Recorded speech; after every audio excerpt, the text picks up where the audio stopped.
1975 and 2025. 2 points in history which have plenty in common.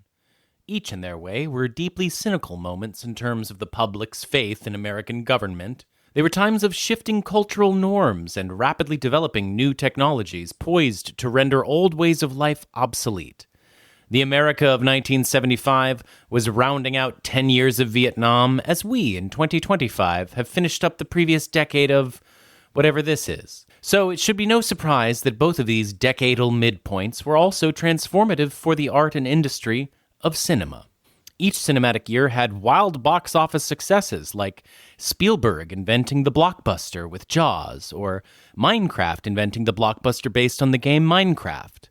But there was also plenty of artistic ambition displayed on grand scales, such as with Shampoo, Sinners, One Battle After Another, or Sallow or the 120 Days of Sodom. This might sound like a crazy proposal, but are these 2 years in film evenly matched contenders? Find out on this third annual installment of Kale Your Idol's year-end retrospective, our top 5 movies of 1975 and 2025.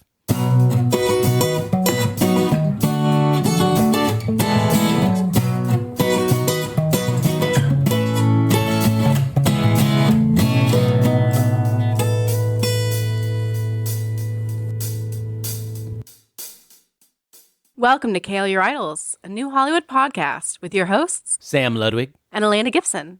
This is a podcast about film. Primarily, we discuss movies, directors, actors, and writers known for their work during the new Hollywood era of studio filmmaking that began in 1967 with Bonnie and Clyde and The Graduate, and pretty much ended in the early 80s with One from the Heart and Heaven's Gate. In this episode, we are counting down the top 5 films of 1975 and 2025 to see which year reigns supreme. We're counting them. We're counting down. But first, I feel like we gotta go back to last year's end of the year episode and litigate a couple things. I do. I agree with you. I re-listened to this episode. Did you? No, I didn't re-listen to it. How was it?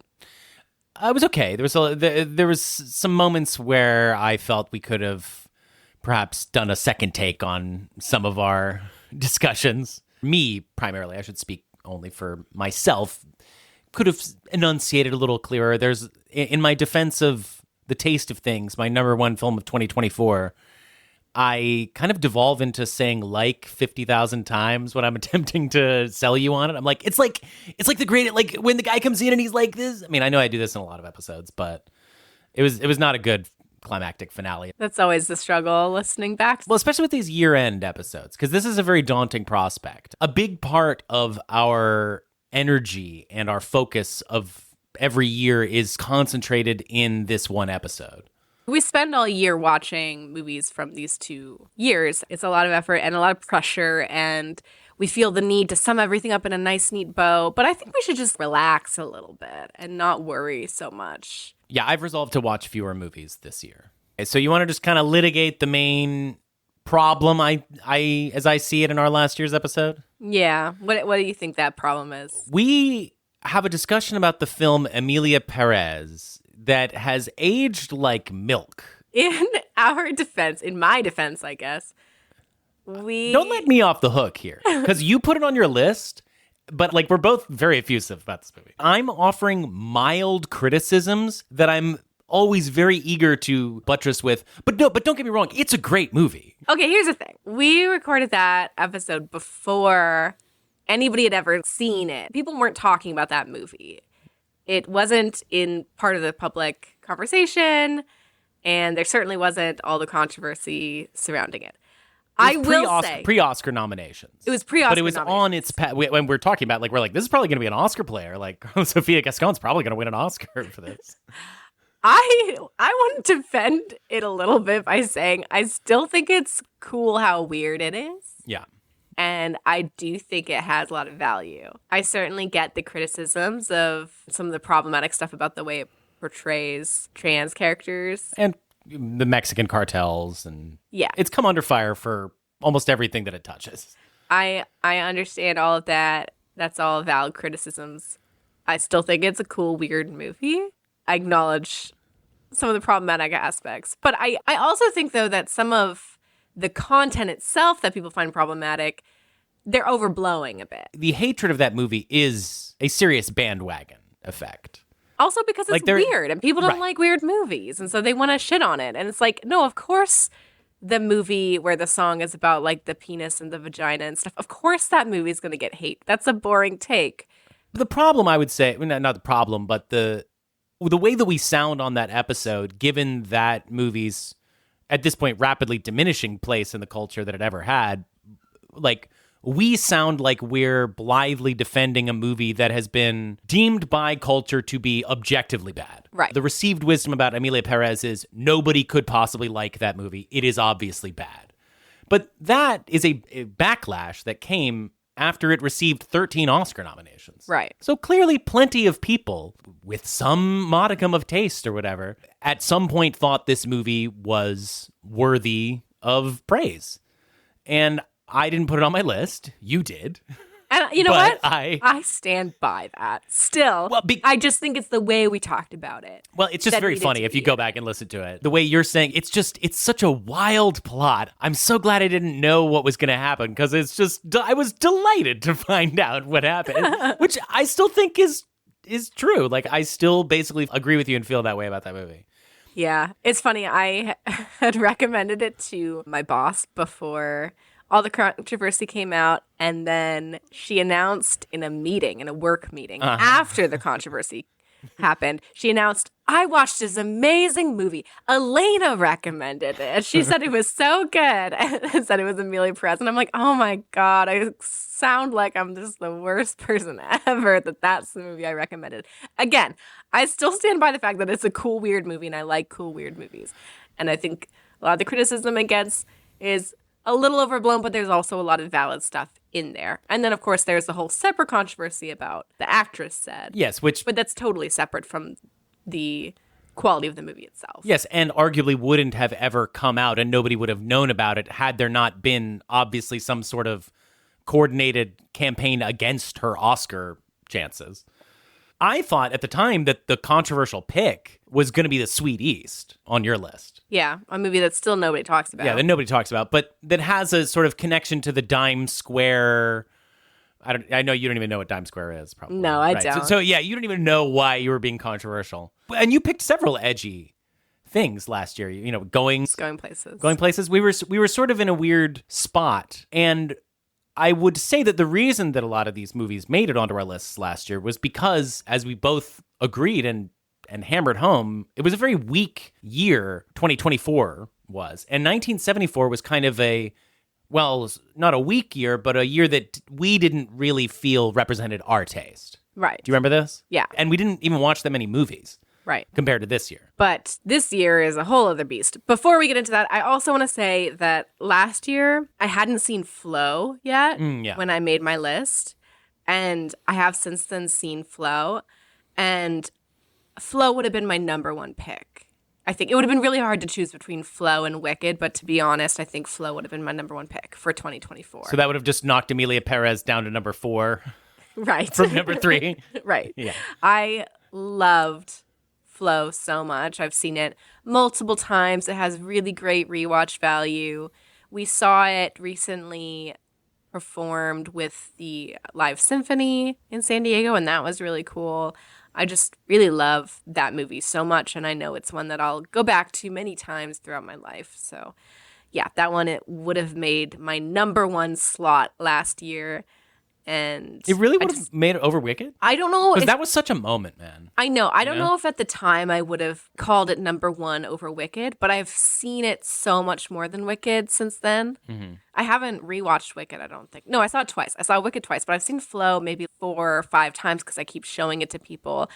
And I think about that movie a lot. So maybe at the time I wouldn't have put it as number 1. I would have put it as number 2. But retroactively, it was number 1 that year. You had The Wild Robot as your number 5 slot, and you talked about in the episode, you wondered if Flow would have taken that silent cartoon spot. Yes, and absolutely. It's way, way, way better than The Wild Robot. It was a weak year. We were juggling between different movies that we half-heartedly wanted to give a slot to, trying to see if this represents ourselves, but we didn't really get behind a lot of stuff with a full throat last year. Yeah, and how do you think that compares to this year, comparing 1975 to 2025?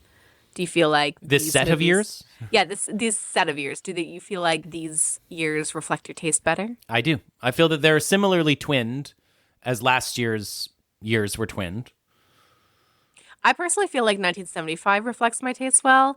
2025, not quite. I was for me. surprised at how much I vibed with 2025 in the final analysis. I'm glad that you did, and I'm excited to talk about these movies. I think a lot of people viewed this as a particularly weak year, which it was in some respects, but kind of none of the respects that I care about. 75, though, arguably the greatest year in film. Yes. Particularly American cinema. Right. A lot of people have said that it is the greatest year in film, and I see why. I mean, it's just you look at the list of movies that came out in 1975, and we will list some in a second. They're phenomenal. They're just amazing. It's crazy that so much good stuff came out of one single year in film. So do you want to just get right into it? Yeah. No more dilly-dallying needed? Let's do it. Okay, Sam, what was your number 5 movie of 1975? It was Fox and His Friends, the Rainer Werner Fassbinder German gay classic. You are going to have to take the lead on this. I have not seen this movie. Yeah, I feel like we cut out a lot of our discussion of Fassbinder on the recent Kings of the Road episode where we talked a lot about the German New Wave, because we're both pretty cold on Fassbinder, I think, traditionally. Yeah, I've only seen a couple of his movies, but I find them very distancing, which isn't always a problem for me, but I didn't find anything else in the Fassbinder films I've watched to latch onto, so he's just not one of my guys, but I do need to watch more of his films. Yeah, I mean, I don't know if he's one of my guys, but this is a movie that I finally get him. What's this movie about? It's a sort of modern parable. It's a tale of a former carnival worker / proto-punk, at least stylistically, nicknamed Fox, played by director Rainer Werner Fassbinder himself, which is another reason why I think this movie helps remove some of the distance I associate with a lot of his work, because I'm seeing him in the lead react to the world in just a very immediate way that I imagine is reflective of his taste. But anyways, so he is a poor guy, monetarily, obsessed with winning the lottery, and he just kind of wills himself to win the lottery. And so he gets a financial windfall and is promptly exploited out of it by the upper crusty gay scene that he finds his way into. He wants to be a hustler, or he gives off a hustler vibe, but he winds up being hustled himself. There might be something about capitalism in this tale that one could take away. Oh, it sounds cool. It's great. It's a great gay movie. The minute detail that Fassbinder's style can play out on the costumes and the decor, because you're watching people class jump through different outfits that they're wearing and what is supposedly chic and hip and cool. And it's a satirical film, but it's also just deeply tragic and moving in the end. It's got a real nastiness, which I like, but it also has a pristine sensibility in these rooms and these parties that you walk around in. So a beautiful work, very moving, very touching, very cool. And I get Fassbinder now. All right, my number 5 film of 1975 is the Bollywood movie Sholay. This is, as most Bollywood films are, an epic movie about 2 small-time criminals who get hired by a retired police officer to take down some local bandits. It is an outrageous film in a lot of ways. It makes me laugh. It's a great time. It's got a fun twist that's so hilarious to watch. And it's an emotional roller coaster, as a lot of Bollywoods are. I loved it. I had a huge smile on my face while watching it. I am personally a Bollywood fan anyways. But and you're a spaghetti Western fan, which right. This movie is very clearly influenced by. Yes. It's a combination of spaghetti Western and Bollywood. So it's a classic. Typically, you're going to find it on any list of the greatest Indian movies of all time. I've seen it. It's been a while, but I still have vivid memories of the way that it looks and its vibe. The opening song of the 2 men on their motorcycle together, it just makes me laugh But yeah, so that's my number 5. I think it's a blast. Yeah, so far I would say we're picking some foreign films that are rather representative of our taste. Yes. Just to keep tabs on that, Okay. I would say that we're doing good as far as being ourselves. Great. You know? How about number 4? My number 4 is Hester Street by Joan McLean Silver. A female director. A female director, which, looking at these lists, I'm just going to be honest, they're pretty male. Like, a lot of the stuff that's going on in both of these years, if you want to just jump in trends, largely pretty male. Yeah. I mean, we already knew that about New Hollywood in general. It's a very male-dominated I'm not just talking about New Hollywood. But either. 2025, I agree. Yeah. It's a very male. I'll say I have one female director in my 2025 list, too. I don't think I do. Yeah, you probably don't. And Hester Street is suffused with femininity. Absolutely. It's a tale of Jewish assimilation on the Lower East Side of New York City at the turn of the 20th century. And it stars recent fave Stephen Keats, who we saw in Friends of Eddie Coyle. I know. I was delighted when I looked up this movie. I didn't realize it was him. I didn't recognize him. He kills it. It's a wonderful performance. He's great. And Carol Kane, this is maybe her most iconic movie role. For those who have seen it, I feel like it's an underseen film. Yeah, I suppose so. This is an indie movie. Joan McLean Silver was a Village Voice writer, and she raised the money through her husband, Raphael D. Silver, the real estate developer. Yeah, well, they tried to, get it funded by studios, but nobody would fund it because she's a woman. So they had to do it themselves. She's a woman. It's also a very niche product at the time. Yeah. And it was not a widely seen film. Right. They had trouble getting distribution. The reason they got distribution in the end is John Cassavetes hooked them up. But yeah, the fact that she made a film about the Jewish experience was not something that people wanted to back at the time. People didn't feel like that'd be financially viable. This is a tale of assimilating Jews and non-assimilating Jews. Stephen Keats plays a man who has firmly cemented himself as a American New Yorker who is all about the new changing times, how you're supposed to behave in America. And he has a wife back from the old country who eventually comes and sort of crashes his semi-bachelor party life. Because when he's there first, nobody knows that he's married, and he doesn't tell people he's married. Right. Because he can sleep around. But yeah, she comes and cramps his style, not only in terms of bachelor life, but he's also got the Yankee look down. Yeah. And she is very much the traditional Jewish look. Yeah, they also have a son, and he insists on calling their son by an Americanized name. I did really like this film. It had a place in the sun vibes. Yeah. But it brings in the female perspective as well because, female director, and she just does a really good job of telling the story. She has a delicate touch, Joan Silver. It kind of reminds me of an Ernst Lubitsch film in a way. Just that gentle direction that's not heavy-handed. Well, yeah, and this was aiming to mimic earlier modes of film. The whole opening sequence is this bravura 15-minute long scene at the dance hall that plays out like a silent movie, where you're just watching people enact these courtship rituals, and you can tell everything that's happening with all the characters, even though nobody's saying anything. And it's in black and white, and it's this combination of period piece that seems very lived in a kind of Hollywood way with great performances, and it's mimicking old styles of film, but it's also a very indie movie. Yeah, like low budget. Low budget. It seems like a Jarmusch movie. The characters are a little bit off of their high horse in the way that you would normally see in a period piece. Yeah, I agree. I think it's a cool pick.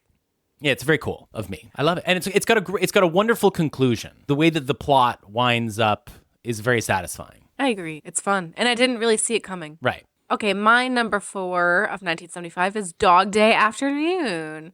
We somewhat recently did an episode on this, so we don't have to talk about it that much, but this movie really crept up on me over the years. I enjoyed it the first time I saw it, but I wasn't in love with it, and since then it has really grown and grown in my eyes, and now viewed as a beloved film. So it's not as cool of a pick because it is an obvious pick to choose for this year. It was one of the Best Picture nominees. But it is still a cool pick because the Best Picture picks in 1975 were cool. Like, even the mainstream movies were pretty cool in 1975. Right. And I just think it's a really complex portrayal of humanity, and it really, as we mentioned in that episode we did on it, really walks a delicate line, showing you these interesting characters without allowing you to laugh at them. I mean, you laugh at them a little bit because they're kind of bumbling fools. But there's certain aspects about this film. You're relating to them. Yeah. It's a queer story in a way. That's not the main thing about it, but it is an aspect of it. And it could have been easy to make the queer aspect of it a punchline. But Sidney Lumet does an amazing job of not leaning into that. Right, because you think he's secretly gay. Right. You can listen to the Sidney Lumet episode for my whole hypothesis about that. Not that I should be speculating too much about other people's lives, but I can't help it. Sorry. But one does wonder. But you didn't put it on your list. No, I didn't. This is a year that we're going to get into this of a lot of high-profile honorable mentions. I love this movie. I love Dog Day Afternoon.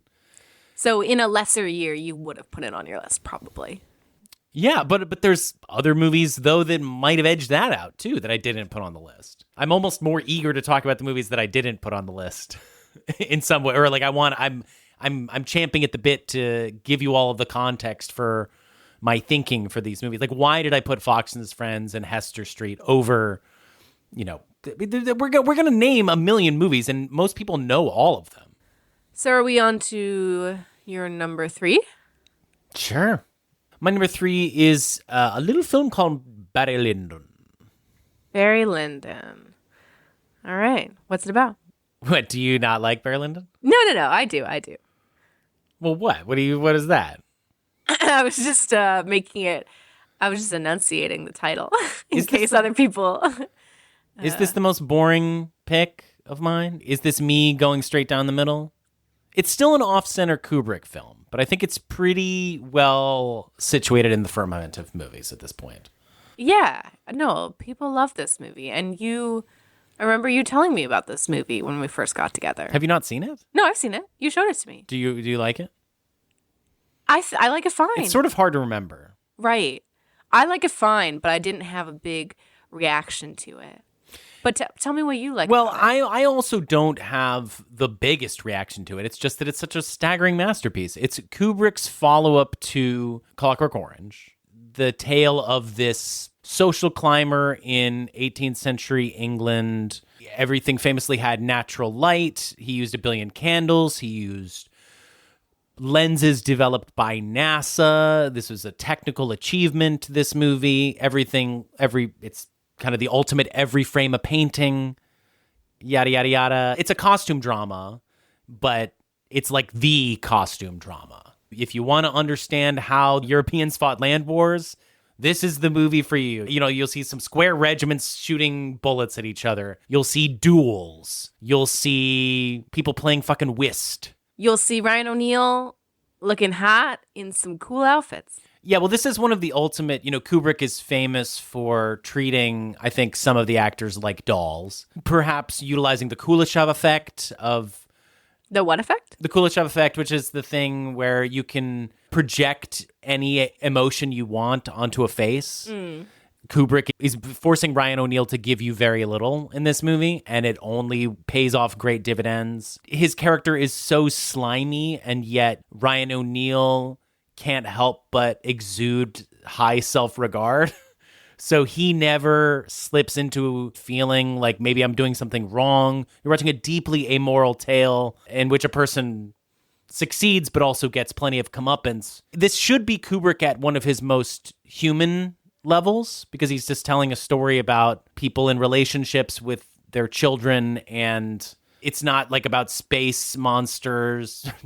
There's no monsters. It's not about a star child. It's not about a giant orgy where everyone's wearing masks. Like, this is a human story, and yet it's told at a deep remove because of the cinematic techniques, because he uses an omniscient narrative voice that is like straight out of the book, which I believe is a Thackeray novel. It's a classic. You got to see Barry Lyndon. It is one of the ultimate cinematic achievements, and it might be Kubrick's best, which is always a hard thing to try and say because they're sort of all vying for number one slot. But this is one of the top tier films made by the toppest of top tier directors. Yeah, this was one of those movies where I acknowledged that it's great, but I knew it was definitely not making my list just out of a lack of personal connection to it. Well, because it's a movie that's very hard to connect to personally by design, but it is also one of the most overwhelming experiences if you just sit with this movie. It's epic, it's beautiful, it is craft, and yet it is also depth and lots of meaning, a lot of stuff to chew on. Yeah, I don't remember the meaning. I don't remember the depth, but I need to rewatch it. And I don't doubt that it's there. Yeah, well, I guess we'll just do an episode about it. You don't doubt that it's there? I'm sure it's there. Yeah, we'll definitely do an episode on it. We haven't covered any Kubrick so far. So is this the first time that we've talked, like, is Dog Day Afternoon... No, last year you put on Young Frankenstein, too. I was going to say, like, how often do we put movies on our lists that we've actually done an episode on? And the answer is twice. and it's you. Yes. I think that we've covered a bunch of 75 movies this year, though. When we do an episode on a movie, it just I sit in that movie for so long that I really have a special relationship with each movie that we do an episode on after the fact. So it gives it an edge. It does give it an edge. Yeah. Is Shampoo going to be on your list? No, it doesn't. It gives it an edge, but it doesn't guarantee a slot. I'll just say Shampoo's not on my list either. And I was surprised. I was sure that it was going to be on my list. Yeah, we'll talk about it during honorable mentions in that case. No doubt. Okay. My number 3 is going to be the most obvious pick in the world, although perhaps it's not as obvious. Jaws? Yeah, Jaws. Okay. Perhaps it's not as obvious given that I'm putting it in at number 3. Maybe most people would say it should be number 1, but no, for me, it's a number 3. I think that this isn't exactly a cool movie to put on my list in terms of representing my personal taste, but at the same time, I do enjoy a good movie. And Jaws is just a good movie. It's fun. It's obviously very clever the way it gets around not showing the shark because all the problems they had with the mechanical shark. Everybody's heard those stories, and I'm sure we will. They just did a play about it. Did they? Yeah. What's the play? It's called The Shark is Broken. Oh. Great title. I think we could actually watch that play. We could have watched that play on Broadway HD. Well, maybe when we do our Jaws episode, we can watch that play. Yeah, we should.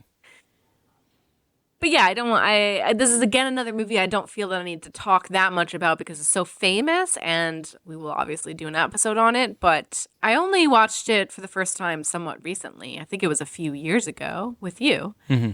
And I liked it. I didn't love it. But then I believe it was last summer, we saw a screening. It was an outdoor screening with an audience where some of the people had clearly never seen it before. And I just thought it was a blast. It was really fun seeing it with a crowd, hearing people react to it. I know this is an obvious, silly thing to say, that it's a really fun, great movie, but it connected with me so much more the second time with an audience. So, yeah, I was tempted to leave this movie off my list, but I felt like that wasn't being honest with myself. And in a way, Jaws does reflect my taste in that I can appreciate a blockbuster. Yeah, I was in no way tempted to put this on my list. Why? Well, we'll talk about this when we do the episode, but this is a movie that, like, pretty much all early Spielberg and Lucas, these movies that people talk about as if they're undeniably entertaining, just crowd pleasers that the only kind of criticism for them could be that you find them cloying or too obvious. I have the opposite criticisms, which is that I don't find them fun. I don't find them entertaining. I find them to be pretty boring. I don't know. Like Jaws, people talk about it as this mind-blowingly entertaining thrill ride, and I just don't get it in a way that makes me sometimes feel a little crazy. It's not bad, but there's nothing special about it to me. I see that. This is not one of those movies where I think that every scene is great. I'm not here to go through all my issues with Jaws. We don't need to. We can save that for a future episode. But and this episode is about celebrating films. Yes. And I choose to celebrate this one. Yes, this is a movie that was celebrated by the public largely celebrated by the Oscars, although Spielberg was not famously gifted his director's nomination. Right. I think he was the only one of the Best Picture nominees who wasn't nominated for Best Director. Yeah, I think he got edged out by Fellini for Amarcord. That's right. Which I prefer. Yeah, I mean, I also prefer. It's a movie we discussed 2 years ago. Well, okay, I don't prefer Amarcord to this, but I do feel like Fellini was more deserving of Best Director for Amarcord than Jaws. It's not the craziest thing in the world to me that Jaws didn't get a Best Director. Same. I think blockbusters in general are less deserving of Best Director. Yeah, and that movie was such a sum of its parts type thing. It's got all of these interesting performances. Spielberg is, of course, very important. It's a moment. It was a revolution in the way that films were distributed or released, too. And it just made so much more money than the others. If you look at the highest grossing films of 1975, if you're looking at domestics, Jaws made $133 million. And then the next movie after that is One Flew Over the Cuckoo's Nest, which made $59 million. So That's a huge jump. If it already made that much money, I mean, that's really the best reward. It doesn't need me sucking its dick. Exactly. But I will still put it as number 3 on my list. Yeah. Sam, what is your number 2 pick? Mine is Dersu Uzala. My number 2 pick is also Dersu Uzala. It's Usala? I don't know. I think it's Uzala. Okay, Uzala. What? So we're each going to say it differently? Sure. Did I? Yeah. I thought I was doing it your way. It's weird because it's not a Japanese. You don't pronounce it the way you would Japanese words. Oh, are we pronouncing it like the way a Russian would? I believe so. Okay. So, do you know how Russians pronounce Japanese words? No, it's not a Japanese word. It's not? No. Well, so this is a movie that was, it's a Kurosawa film. Akira Kurosawa. It's his only film that's not in the Japanese language. Mm-hmm. It's about a set of Russian explorers, map makers, cartographers. Wow, that's like the only time on this podcast when I knew how to pronounce a word more than Sam did. Yes. Again, at the turn of the century, picking some turn of the century period pieces over here, who encounter a mountain man, a guy who lives in the woods, a sort of simple fellow named Dersu Uzala, who helps them survive through some rather difficult environmental situations. They have a bit of a cultural exchange. This all could sound treacly and kind of the lamest movie ever. A sort of, these Russians meet a simple Japanese mountain man and lessons are learned and stuff. Friendship is formed. But except it's the good version of that. This is like one of the greatest movies ever made. He's not actually Japanese, I don't think. He's a nomadic Goldie hunter. Oh, thank you. Yes, you're right. Which is a local indigenous group, I believe. The point is that it's this friendship between this simple mountain man guide and a Russian soldier. The Russian soldier learns about how to live in the woods and learns how to respect nature and the elements. And Dersu Uzala is allowed an outlet to tell his story and talk about his life and his thoughts, and they develop a real friendship. Again, this sounds corny as hell. This sounds like a really silly 90s movie almost, except it's got some of these action set pieces that are some of the most harrowing and thrilling moments that Kurosawa's ever filmed. There's this amazing part where they get stranded in the middle of an icy wilderness and nightfall is about to come and they have to chop down blades of grass to keep warm. And it's that great Kurosawa relentlessness that he can bring to a sequence where he just shows people doing these actions over and over and over again and they're desperate to survive. The nature in the movie is breathtaking. The movie is epic in scope, and it's deeply moving. I'm tearing up just thinking about it. The ending is so sad. Oh, gosh. There's one part where they're parting ways, and they turn around and look at each other and wave, and it's just, gosh, it's so good. Yeah. I'm actively crying right now. I think this is my favorite Kurosawa. I agree. It just blew me away. And it affected both of us emotionally after the film ended. You and I had a heart-to-heart that night. What are we talking about? Our relationship, I think, but it really just opened us up and made us extra tender towards each other. I mean, right. Like, this is a movie that's designed to make you think about what's really important in your life. Yeah. And it does. And it's epic and long. Yes. But satisfying.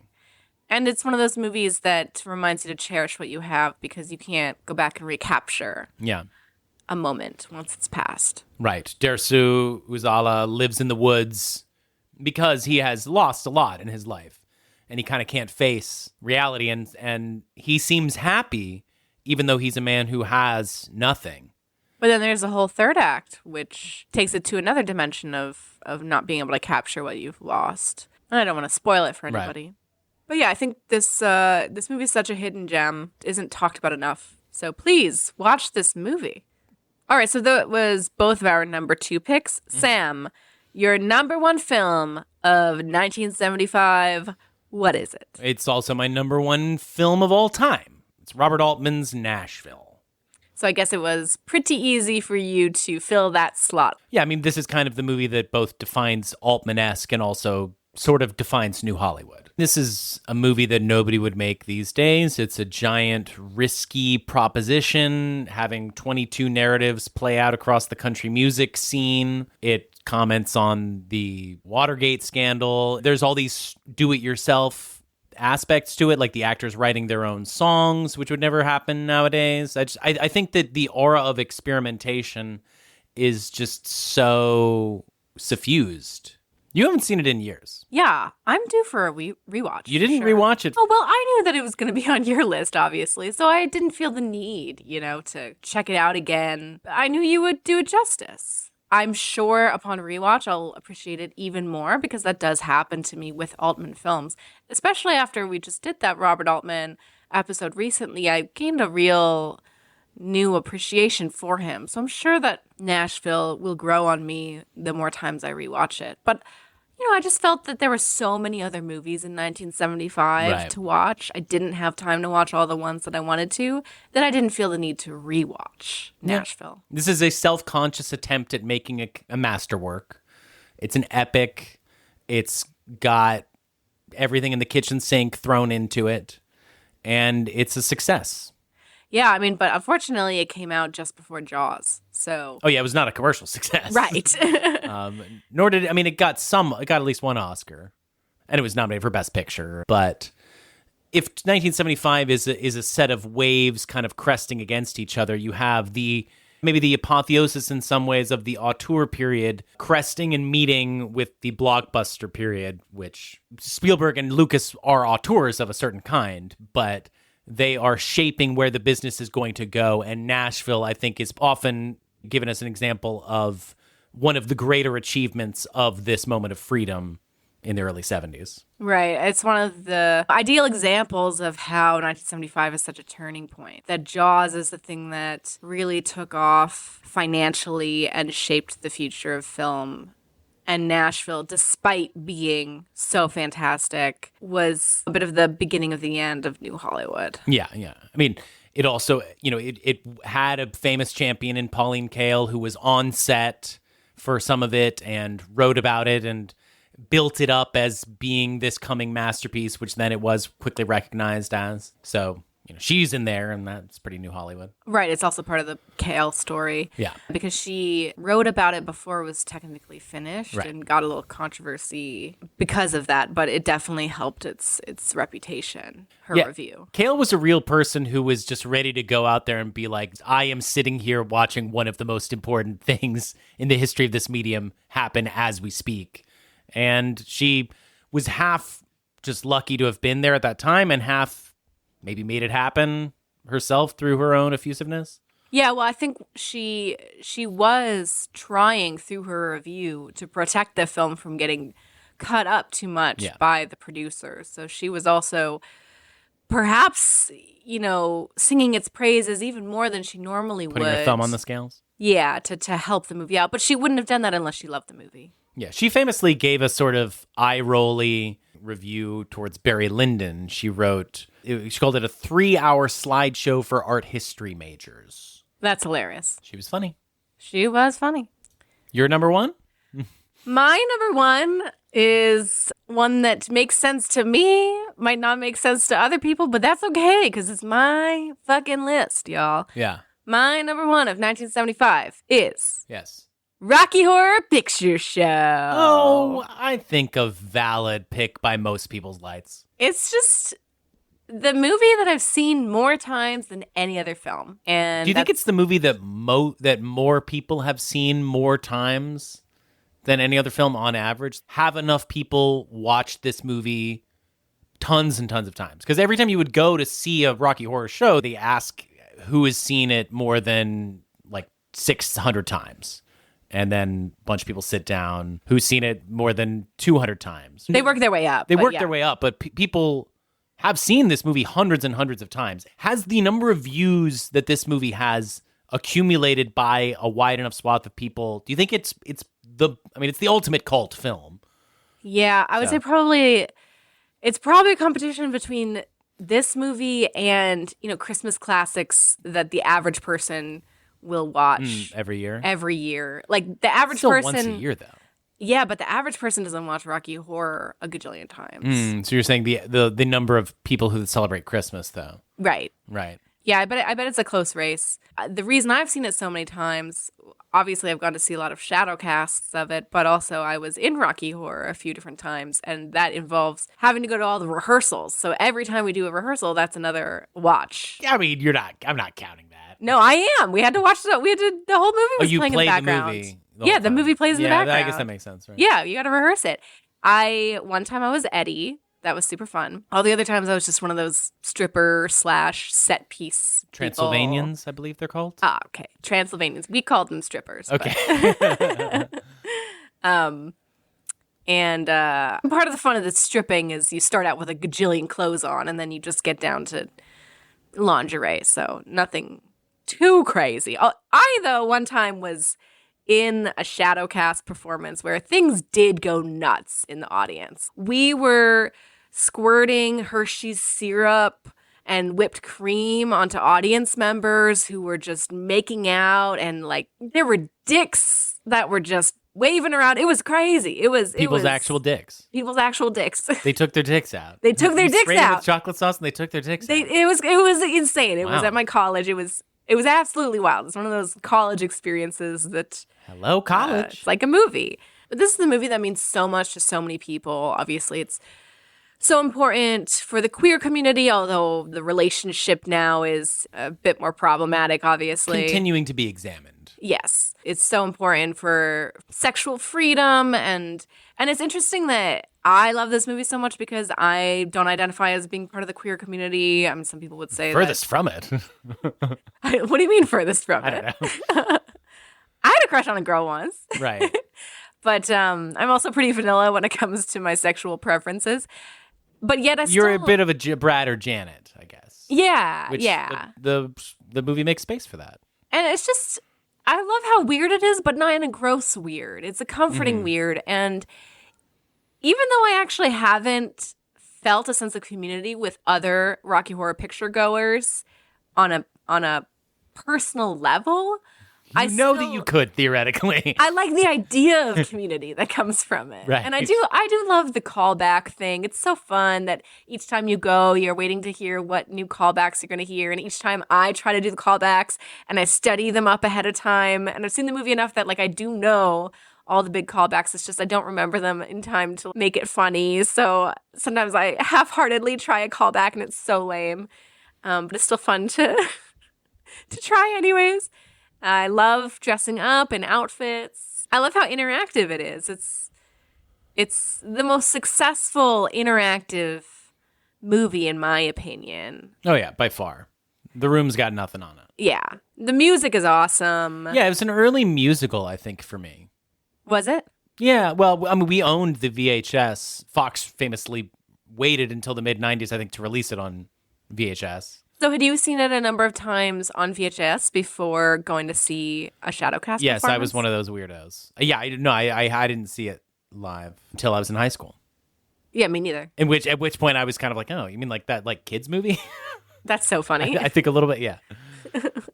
I do not think of Rocky Horror as a kids movie, despite being, silly. I just thought of it as like a Halloween classic. I remember watching it for the first time, flipping through channels with my mom on TV. I think it was on AMC or Turner Classic Movies, maybe.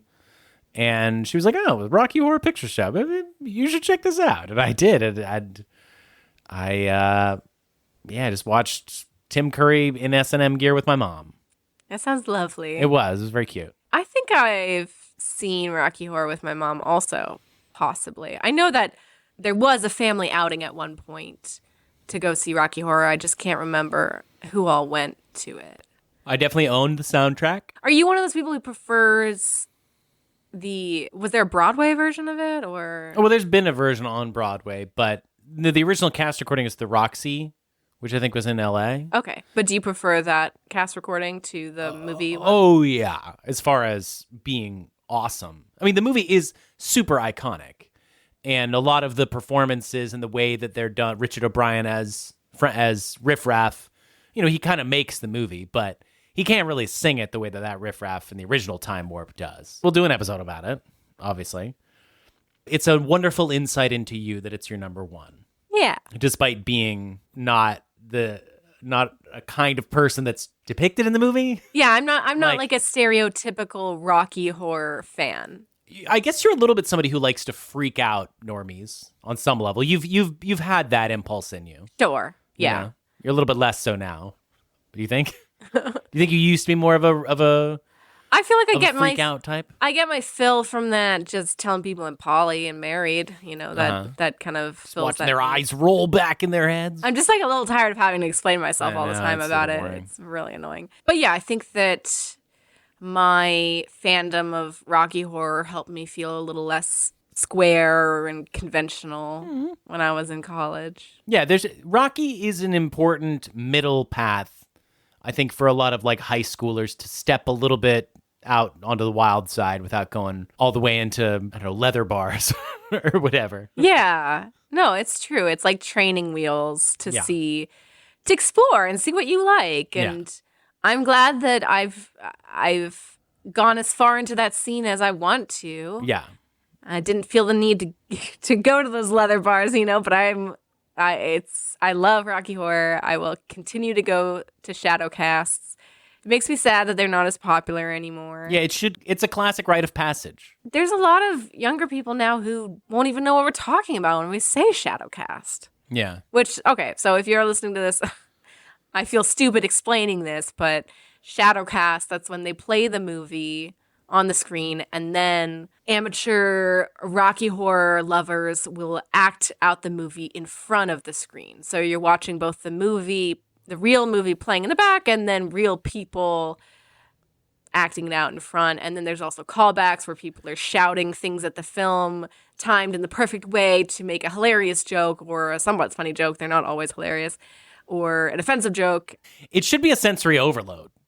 The fact that you're watching a movie with a cast of people acting out the movie and doing this callback. And I mean, it's like wall-to-wall callbacks at this point because it's been going on for 50 years at this point. So the culture is really codified. Yeah, they've squeezed everything they can in terms of callback jokes. Yeah. And but it's like and I guess it is kind of an overwhelming experience. But it should be too much, but it's not. I know a few people who, when they went to see Rocky Horror for the first time, it was a shadow cast. I think it was the performance where, there was all the chocolate syrup and stuff. Some of my friends came to see it and they had no idea what was going on because there was just way too much craziness and way too much shouting and the people in front. So it is one of those things where maybe it does help to watch it first without a shadow cast so you can follow the plot. And even if you see it without a shadow cast, the plot is a little hard to follow in the middle with the whole Eddie thing. Yeah, some might say it doesn't make a lot of sense. We can get into the nitty-gritty of that when we do an episode on it. But a great pick. Thank you. A wonderful... And yeah, I'm pleased with these lists of ours. I think we come off as pretty cool. Yeah. If you think about it. Yeah, so let's see. For my list, I had 2 foreign films, Cholet and Der Uzala, and then 3 new Hollywood films. My list has 2 foreign films, and Barry Lyndon, which is a half foreign film, is made in England, and it's suffused with Britishness, but it was made by Stanley Kubrick, living in a somewhat forced self-exile. Hester Street is an indie-ish movie. It's an indie movie. It's definitely an indie movie. Rocky Horror is independent. Yeah. Do you want to talk about honorable mentions now? Yeah. We're done with our list, or do you want to talk about general trends, or what? Let's go honorable mentions and then trends. All right, I'm just going to kind of rapid fire go through them.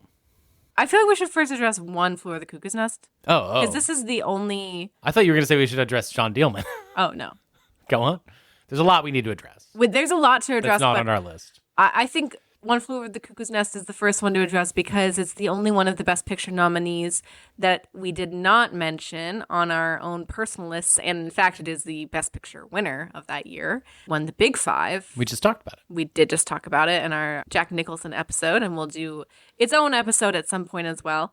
But I really had a hard time with whether, like, how I wanted basically to put 6 things on my list, but I could only pick 5. So it was really deciding between One Flew Over the Cuckoo's Nest, Dog Day Afternoon, or Jaws in terms of my top 5. I knew that I wanted Cholet and Rocky Horror Picture Show to go on. So it was a hard decision for me, and it really came close. Were you tempted to put it on your list?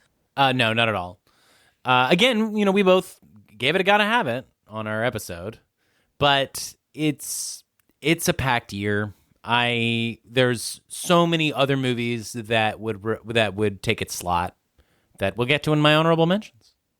All right, yeah, we'll get to it now. Give us another one that you think is even more deserving. Okay, well, yeah. So, and also just to hop on trends, I guess we got to say this is kind of a big, interesting year for foundational gay and drag texts. You have Rocky Horror, but you also have Grey Gardens, and this is a movie that I've seriously considered. Yeah, you had been telling me about Grey Gardens for a while. I actually finished watching it this morning for the first time ever. You're not a big documentary person. No, I'm not. But as a documentary, how did it strike you? No, it was great. It was iconic. It was a little hard to watch. Sure. Especially because I found it more relatable than I wanted to find it. Yeah. Their house. You grew up in a bit of a messy house. Yeah, I grew up in a messy house, and then especially the state of that house now, currently. Right. I do still have a family member living in the house I grew up in, and the house is now even worse than the Grey Gardens house. Wow. That's saying something. If you don't know really Grey Gardens, it's a documentary by the Maisel brothers about these 2 cousins of Jackie Onassis at the time. A couple of members of the Bouvier clan who live in this giant estate is the Hamptons? Yeah, the Hamptons. Yeah. Called Grey Gardens. And it has fallen into utter disrepair. It's a mother and a daughter, and they're sort of shut-ins and quite iconoclastic in their own way. But they live in a house that should be condemned. There's cats that wander around the house. They sometimes themselves eat cat food. It almost was condemned, and then Right. I think Jackie Kennedy came in and fixed it up for them. Yeah. But it's still, still looks awful. Yeah, but they march to the beat of their own drummer. Big Edie and Little Edie is what they're called. And you got to see it. This is one of the classics of cinema, one of the great documentaries. And they're both drag icons Right. now. There was definitely a RuPaul's Drag Race about them. Oh, yes. They're unique individuals. Some parts I did find very hard to watch, but then other parts I found very touching, and Yeah. I admired how willing they were to just be themselves. And they're both so different, which I found very interesting, because it's easy to just lump them together as a similar person, but they're both very unique individuals. Yeah, it's a picture of codependency between mother and daughter. And they're just stuck in the past, and they talk about their past in a certain way where you're like, oh, they're exaggerating so much. But then you see pictures of them when they were younger, and they were both gorgeous. Yeah, right. Like they're American royalty. Yeah. Like they talk about, like, Little Edie, how she could have married this one guy who was a millionaire, or this other guy who was a millionaire. And these guys proposed, but she turned them down. And you're like, oh, sure. But then you're like, wait a minute. They are related to Jackie Kennedy. Like they that could be true. It's such an interesting documentary. Yeah, it's one of a kind. Yeah. Moving on, Shampoo was one that I thought was going to make it onto my list. As we've talked about before, we don't need to get into it again, but I deeply relate to this movie. We have an episode on it. Yeah, we have an episode on it. I think it's such a new Hollywood movie. It's my favorite Hal Ashby movie. It's probably my favorite Warren Beatty movie. I love this movie, and yet I needed Hester Street to be on my list or whatever. Well, you got to give it up for a female director. Yeah, I got to give it up. There's a Senegalese film named Khala that I really love that I wanted to put on my list, but didn't. It's the story of a businessman who wants to take a third wife. So he takes out a loan and over leverages his business and his property. The fates / perhaps his own psyche / society punish him because of this economic overreach, really. Because you need money to get a third wife, right? So he is impotent, and he can't perform with the third wife. And I'm not going to get into it. It's a movie that you would probably maybe not like because the resolution is quite disgusting in a way that is so great. And I don't even want to describe it to anybody on this podcast, but especially not to you. And yeah, more or less, you need to make amends with the community in order to get your dick working in this deeply satirical picture of a African country that's trying to get out from under colonialism, but has perhaps learned too many ugly capitalist lessons to be free of it. I gotta watch it. You should. It's great. Xala is what the title is. Khala. Mirror, the Tarkovsky film. Have you seen this? Yeah, this is also on my honorable mentions as well. Yeah, this is a classic movie.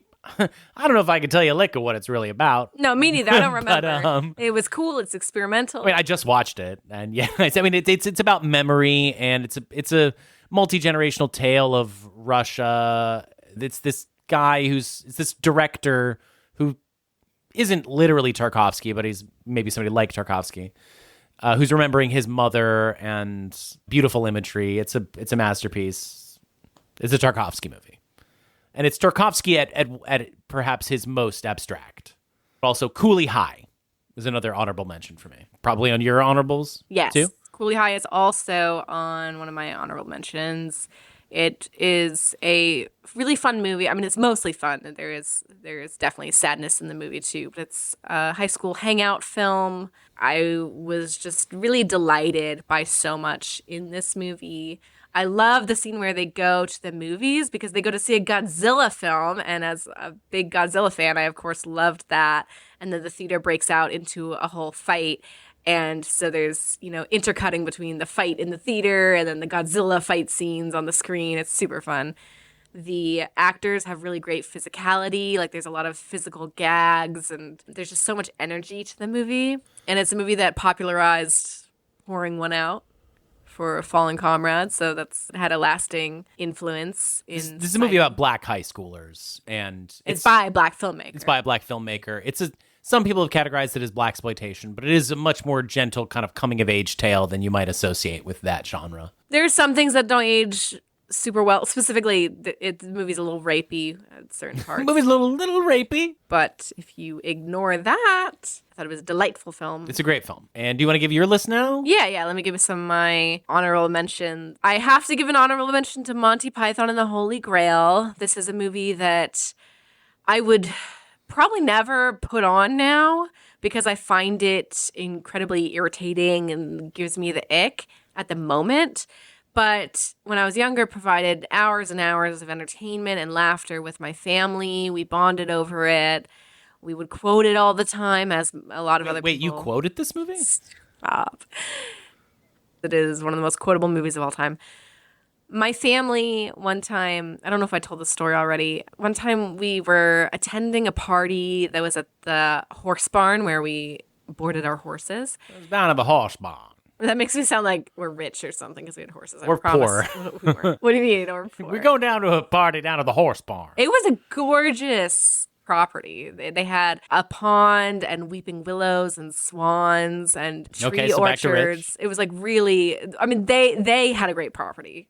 My family didn't. This party, my dad, I think, insisted on us making a grand entrance by galloping in, clacking together the coconut shells, just like in Monty Python. And I'm sure that at the time I probably didn't want to do it because I probably thought it was embarrassing as it was. But it was also still a fun family memory, and I'm glad we did silly things like that together. So yeah, it's a movie that I feel has to be mentioned. If you say so. I didn't mention Love and Death, the Woody Allen movie. Do you equate those two films? Yeah, the two comedies. Yeah, I definitely wasn't going to mention Love and Death, but like, was Love and Death a film that meant a lot to you? Oh, yes, of course. I deeply love that movie. But a lot of great movies this year. Well, you have now mentioned it. Deep Red is another film I will mention by Dario Argento. Famous Giallo film, Italian. It's fun and splashy, visually exciting. I like the mystery. I thought it was a fun time. I fell asleep. Shivers is another one that I want to mention. It's the first feature film by Cronenberg. It's a little light on plot, but has some excellent set pieces, really cool sequences. There are some gross moments, but it doesn't stay gross the whole time. It eases up on the grossness as it goes along.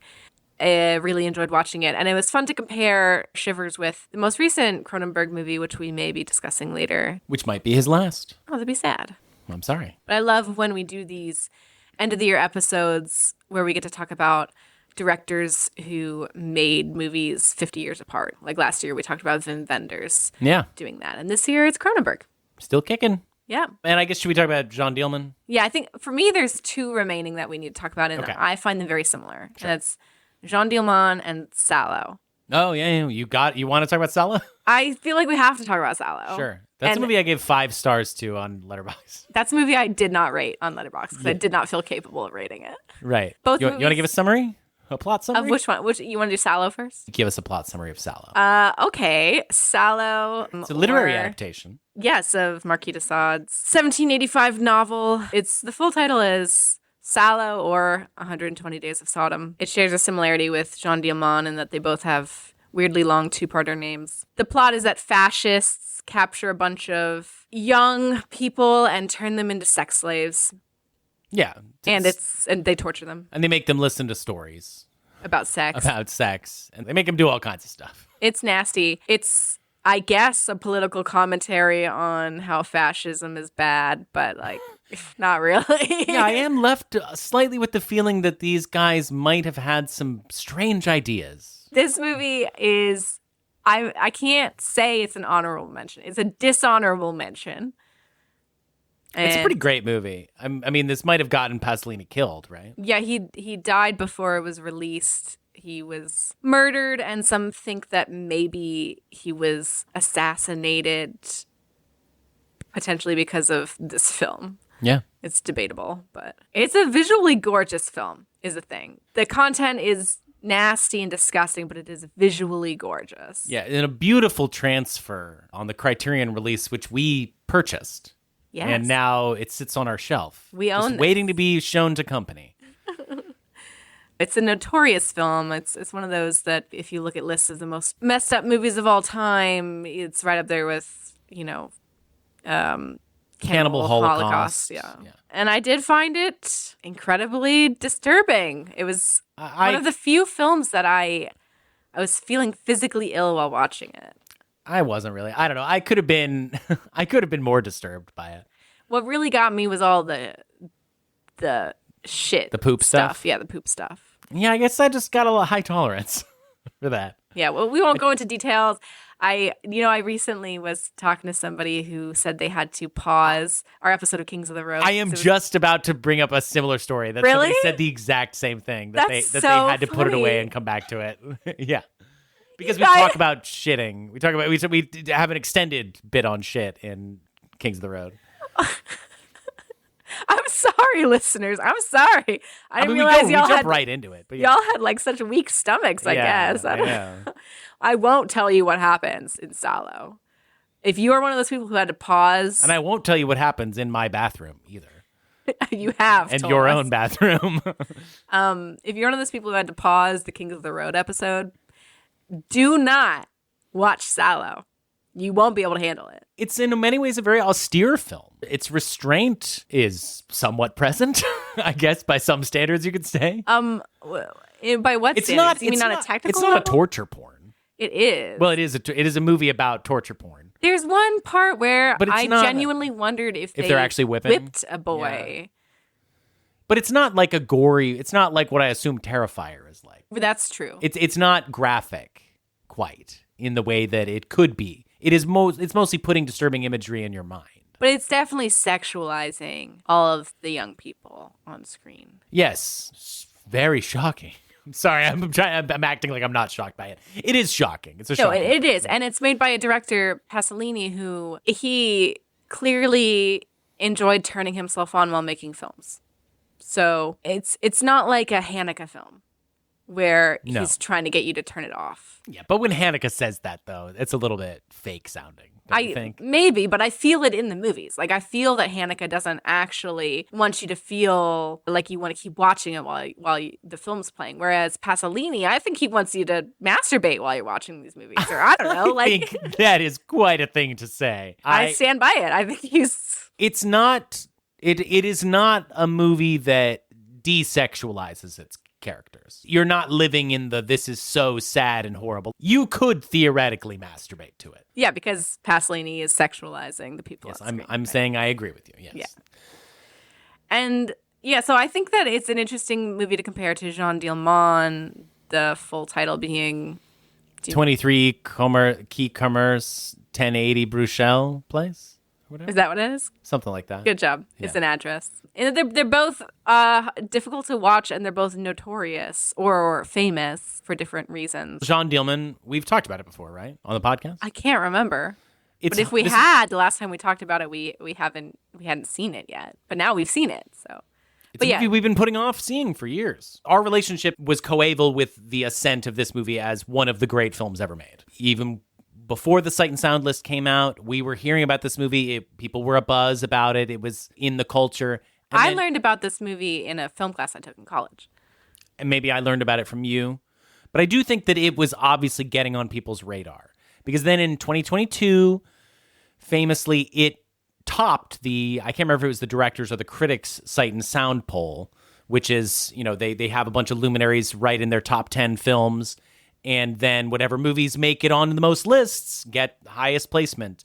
This is the poll that crowned Citizen Kane and then ultimately unseated Citizen Kane with Vertigo and has solidified those movies as shortlist possible greatest movie of all time in the conversation. Yeah. And now Jean Dielman, a 3-hour and 20-minute long slow cinema work directed by a woman in a Belgium movie. It's about a woman doing chores in a small apartment for 3 hours. 3 hours and 20 minutes. 3 hours and 20 minutes is now considered the greatest film of all time.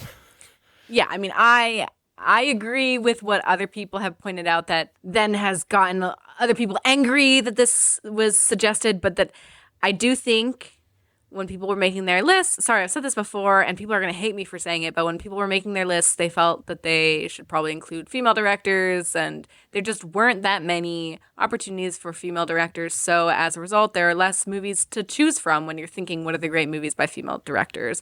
And therefore, it is more likely to show up on more lists just because there's less to choose from. And that is a result of the gender oppression that's happened in the film culture. So I'm not saying that this film isn't worthy of being on people's top lists. It is a fantastic film, but I do think that helps explain why it surpassed so many other movies.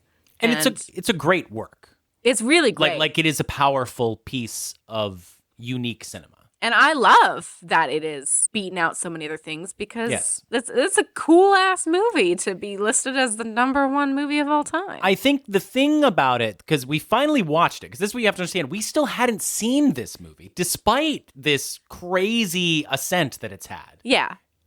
And now it's become a little bit of a thing that's hanging over us. And it pushed us to not release this episode until now. Right, because we right. wanted to watch it. We were like, okay, we've watched everything we needed to watch, except we still got to watch Jean Dielman. And that's not an easy movie to just fit in somewhere because of its length. And I put J2ELL on my top 5 last year. Right. Chantal Akerman's previous movie. Right. So you were an Ackerman fan. I'm excited to see if this is going to make the list. Yeah. I have a question. I feel like we both had a good sense of what this movie was going to be. Yeah. Before we watched it. We watched some of it too. Before. That's true. We did try watching some of it once, and I think whatever version we found didn't have subtitles. Yeah. And that was a problem. For the 6 lines of dialogue in the movie. And we were right. like, we can't miss those. Like, we have to. I mean, we got to grab onto something. Do you feel. Was the movie what you expected? Because for me, the answer is yes. Yeah. No, I mean, it was. Yeah. So I talked about Ackerman's technique in the last year's episode.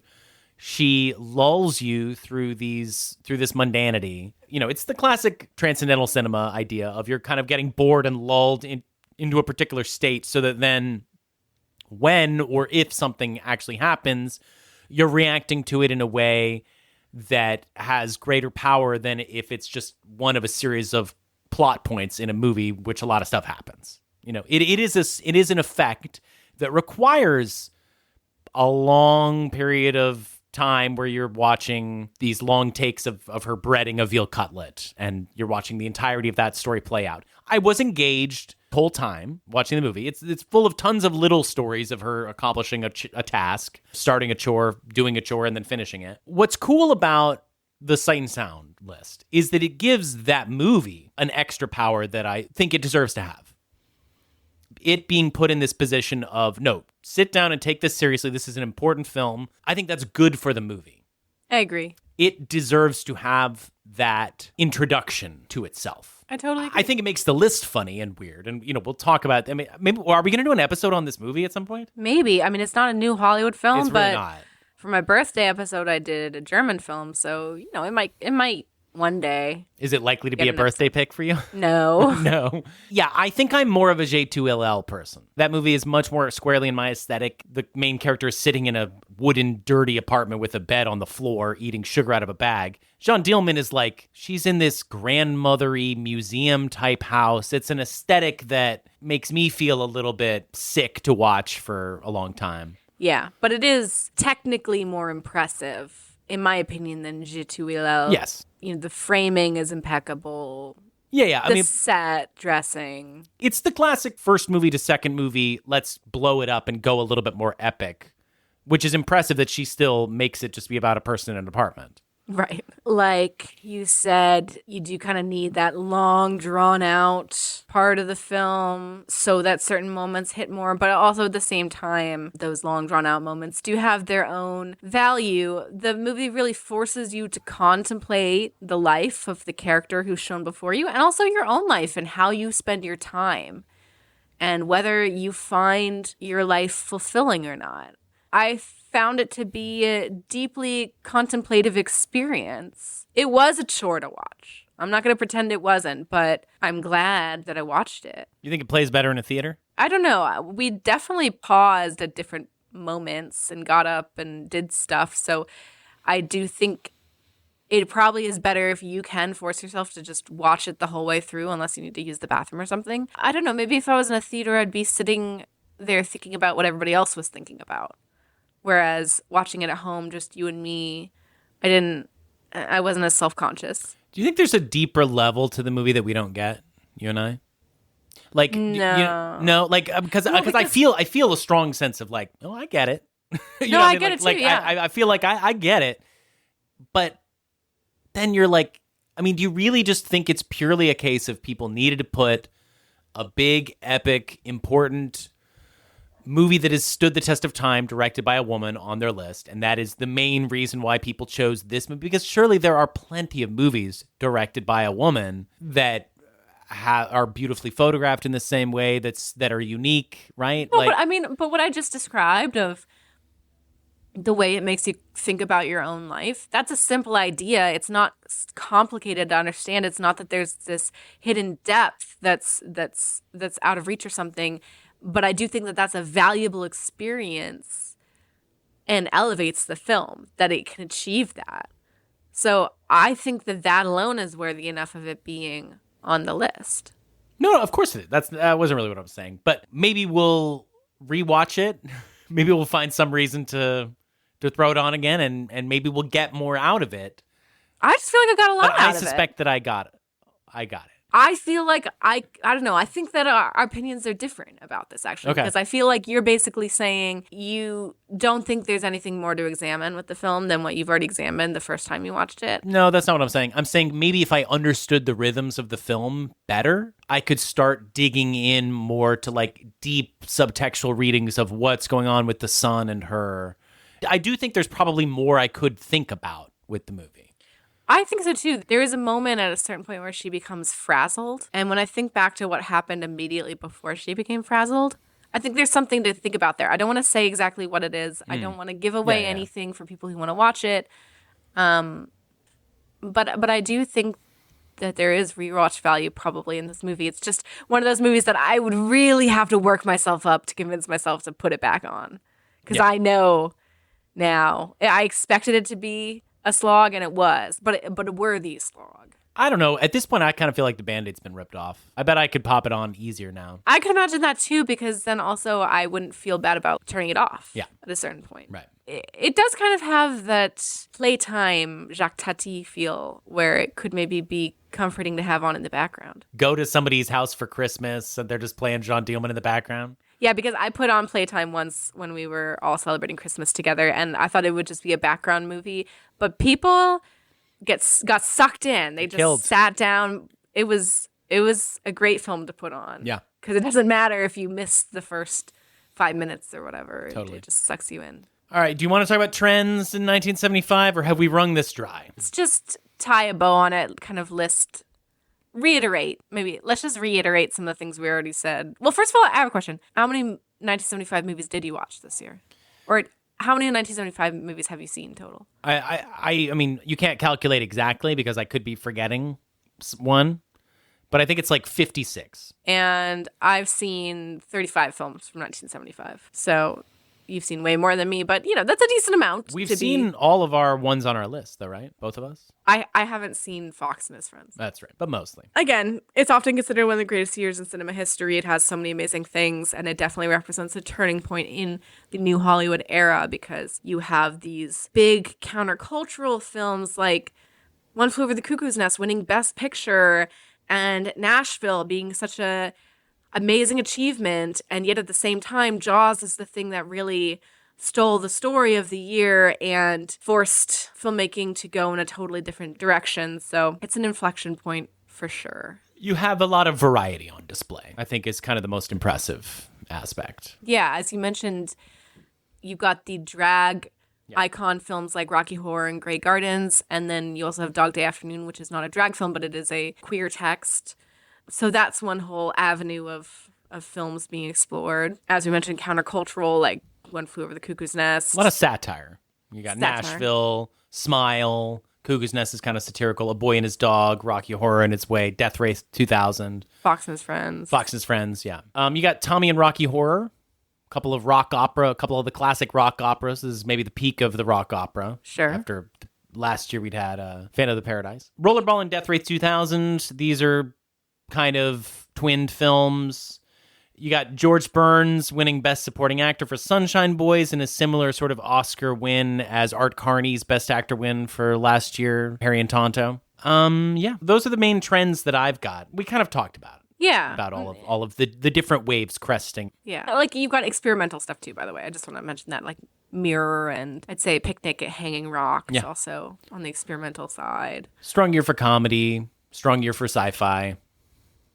And horror. Yeah. Shivers, Deep Red. Yeah.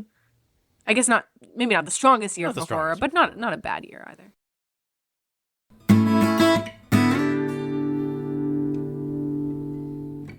So, keeping all of that in mind, what a phenomenal year that was in film. That takes us right into 2025. Sam, how many 2025 films have you seen? Roughly 96. Wow. Yeah. I've seen 59. So, definitely not as many as you. How many films did you watch this year in general, regardless of what year? 410. 410? Yes. That's crazy. That's more than one movie a day. It's too many. That's too many. I need to cut down. I also wrote a bunch of scripts this year. This was kind of a big year for you and me. You became a doctor. I did. You did. Not a medical doctor, but yes. I read 85 books. That is insane. They were not books of merit, aside from Call of the Wild, which I watched because I saw a Northern Exposure episode where they featured Call of the Wild, and I was like, wow, I kind of want to read that now. Every other book I read was a fantasy romance book, and I think that took away from my movie watching for sure. But yeah, look at me, reading a bunch of books, you writing a bunch of scripts, and yet we still managed to watch a fuck ton of movies. Yeah, I read some books too. I read The Power Broker. Yeah, you have a mug to prove it. I do. It was given by your lovely relatives. Yes. When they found out I was attempting to read The Power Broker. Thank you, Emma. What did you think of this year in film? I thought it was fine. Personally, I thought it was a fine year, not the worst year in recent memories, but also I guess I didn't connect as much as I wanted to with the movies this year. That wasn't the case for you, right? I connected.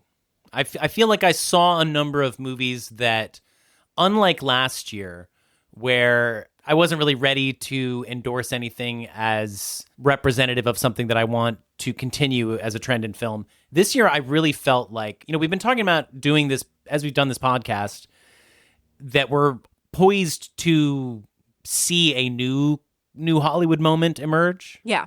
And I really felt like this year, we're actually starting to see that bearing fruit a little bit. I think we're at a cool point for a number of directors who have been developing for a while. We got a lot of movies about America and about issues and about big ideas that were not boring or trying to feed you a message you already knew. I feel like there was a lot of complexity actually on display with movies, even though they were political, like they weren't afraid to have characters be wrong about stuff or be problematic. And I thought that was kind of a cool thing. I feel like we're entering into a phase, a kind of a grittier phase. This was a bad year for tentpoles and superheroes. I actually kind of like the superhero movies of this year. But like Superman and Fantastic Four, those movies I really dug, and those are comics that I actually read as a kid. But this is a big year for indie movies and foreign films. Actually, can I do this exercise now? Can I read the top 25 movies from 1975 and then the top 25 from 2025 according to Rotten Tomatoes critics consensus? Yes. I'm not going to go all the way down, but I'm just going to list about 25 or so of the quote-unquote best movies of 1975 ranked by critical consensus as tabulated by Rotten Tomatoes, which is a flawed system anyways. Okay, so I'm just going to rapid fire go through a list of movies, many of which I suspect you'll recognize. From 1975. From 1975. Jaws, Dog Day Afternoon, Jean Dielman, One Flew Over the Cuckoo's Nest, Monty Python and the Holy Grail, Picnic at Hanging Rock, Nashville, The Passenger, 3 Days of the Condor, Escape to Witch Mountain, Cooley High, The Rocky Horror Picture Show, Night Moves, Barry Lyndon, Shampoo, The Mirror, Love and Death, Smile, Number 2, The Man from Hong Kong, Give Him Hell, Harry, those are 3 I don't know, The Man Who Would Be King, Grey Gardens, Deep Red, The Story of Adele H., and then The Magic Flute by Bergman, and then Crazy Mama, another movie we know. Okay, so that's the top 27 movies. We've watched all of them. I didn't know 3 of those. I didn't know 4 of them. Okay, but yeah. Banger after banger. Yeah. And there's plenty more to go. Okay. Now here's the top 25 or so movies of 2025 ranked by the Tomato Meter.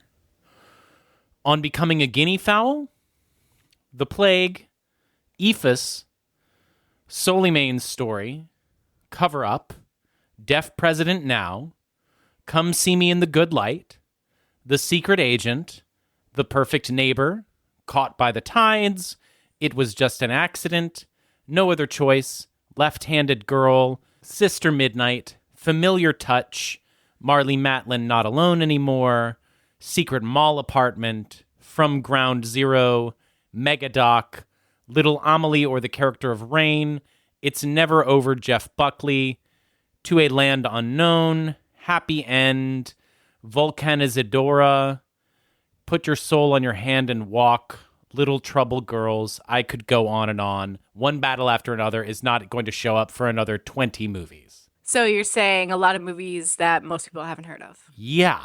I've probably heard of...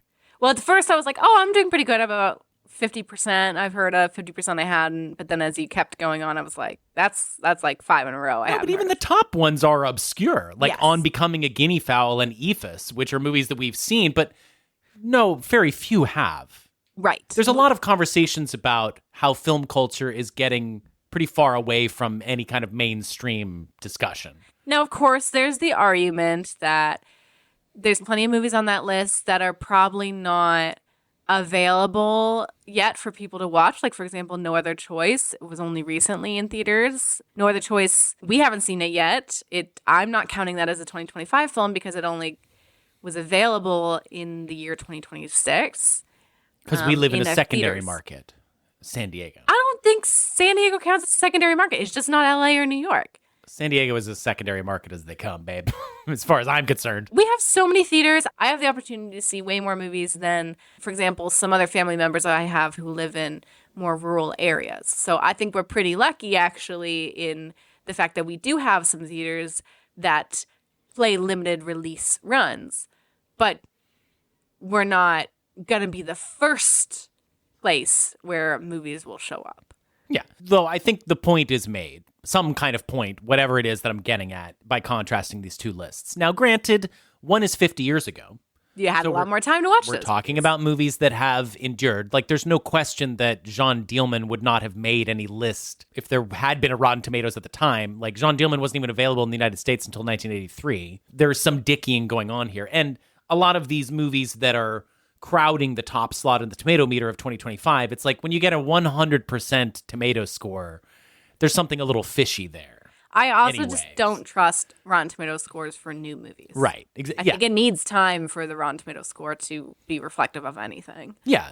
I mean, but like when you get to number 30 and it's Sinners at a 97%, and you're like, well, there's 30 movies higher than 97% and you haven't heard of any of them. Well, okay, they probably are really niche and good for what they are.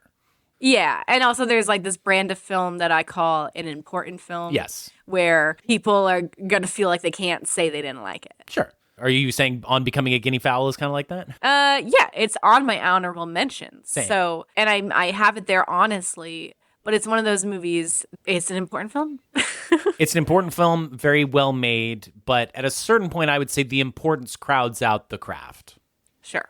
Perhaps. Sure. To give it a slight nudge of criticism. Do you want to try this new thing where we do the honorable mentions before we actually mention the movies? Yeah, on let's our do list? our honorable mentions first. Build up more anticipation for our top 5 list. You want to go first? Let's just talk about On Becoming a Guinea Fowl. We already mentioned it. Another film from Africa. Yep, director who is Zambian, but then moved to Wales when she was young. It's an international film, multinational film. Which true international cinema, I would say we're at a moment now, maybe a little bit more than 1975 was.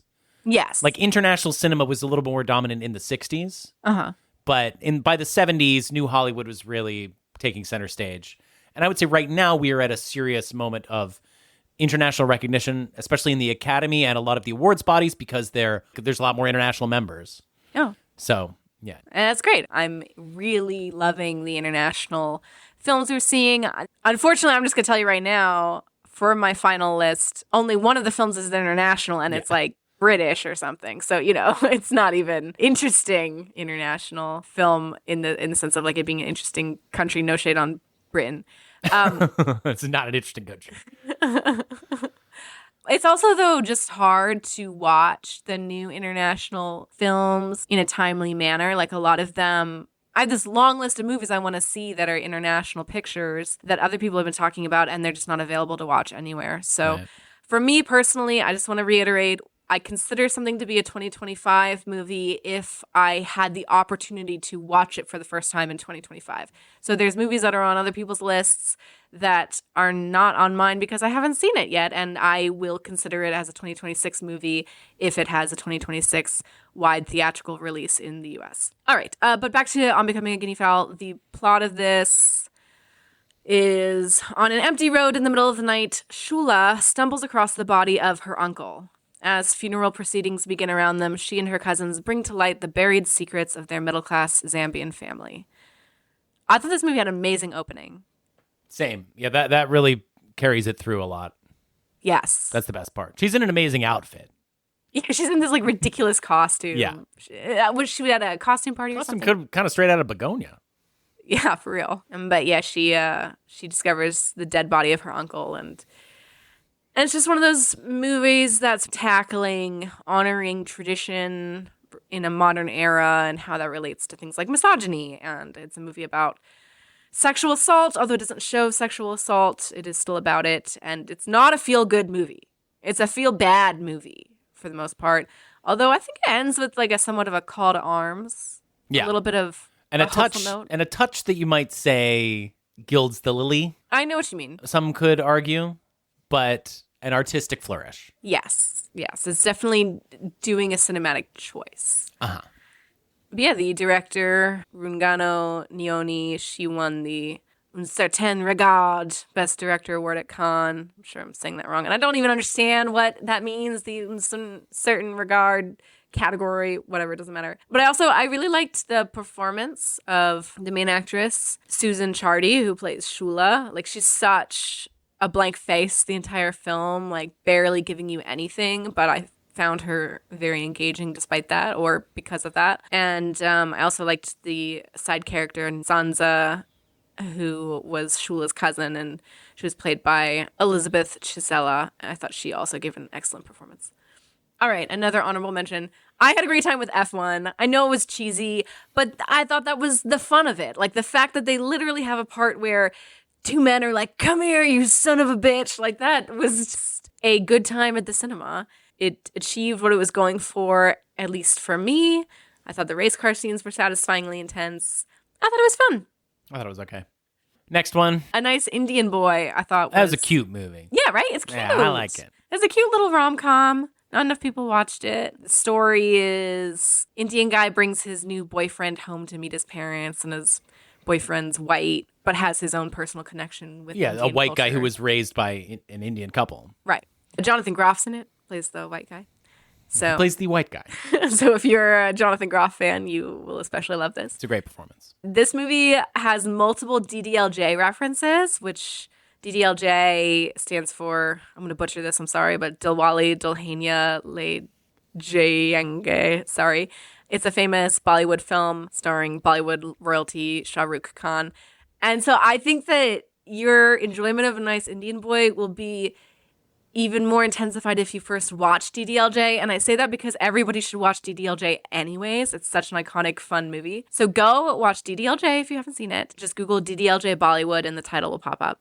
And then go watch A Nice Indian Boy. Yeah, I recommend both of those things. This is a really fun movie. I kind of got annoyed at a trend that I was watching of movies that begin or prominently feature weddings, because I'm just like so sick of these people who have no life experience other than the weddings that they go to of their friends and family. But this was a pretty cute movie that actually made the wedding setting pay off. This movie came out around the same time as A Wedding Banquet. That's funny. You're totally right. There is this trend of wedding films. No, and The Threesome, which is my least favorite movie of the year. And The Materialists. Yeah, exactly. No, it's this people have boring lives. The most exciting thing that's ever happened to them is they have to give a speech at a wedding. That's hilarious. Speaking of a threesome, I have another honorable mention for Splitsville. Yeah, that's a fun movie. Funny. It went in directions I didn't expect it to go. Yes. Started off as a movie I was ready to hate, and then it won me over with its zaniness. Yeah, we thought that it was going to be, anti-poly messaging, but... Not even anti-poly, but just this classic thing of a poly movie told from the perspective of normie people just giving it a try because they read some article somewhere about polyamory. Yeah, but it surprised both of us. Yeah, it was not that. It was a cool movie. Much better Dakota Johnson vehicle than Materialists. Just to call that back. Right. I did not like Materialists, unfortunately. I liked it at first, but then I was like, no, this is terrible. I hated it. It was bad. Celine Song, right? Like, how do you feel about her? You put Past Lives on your list. I stand by Past Lives. I loved Past Lives, and I was very disappointed in The Materialists. I was ready to be like, oh man, this is so much better than Past Lives. But then I was like, no, it's not. EFIS, I believe, is a movie that's also on your honorable mentions. Correct. You want to tell the audience what this movie is about? Yeah, it's a baseball movie about this adult for funsies. Club team? Yeah, Club team? club team. This baseball field's about to get demolished, and there are these two rival teams. It's a very indie slice of life. Baseball is a cinematic sport traditionally. It's one of those classic things where you get really deep in the weeds of learning about baseball, and you feel like you come away from the movie feeling like, even if you're not a baseball fan, I kind of get baseball. It all just takes place over the course of one game, and you get these little snapshots of the lives of these players, and their character plays out through their actions on the field. There's this drama hanging over the whole story because this is the last game before this field's about to be demolished for repurposing in some way. And yeah, I love this movie. It's a masterpiece. Oh, I wouldn't go so far to call it a masterpiece, but I thought it was really great. For what it was, I would call it a masterpiece. I really appreciated that it resisted being overly sentimental, because hearing that this is the last game before the field's about to be demolished, you think it's going to go really sappy. But that's all you need. That's just in your head. Right. The whole time. You just know that this is the end. And so that endows everything with this meaning that they don't ever have to speak. Yes. And I love that they didn't speak it. Yeah. That it was just there.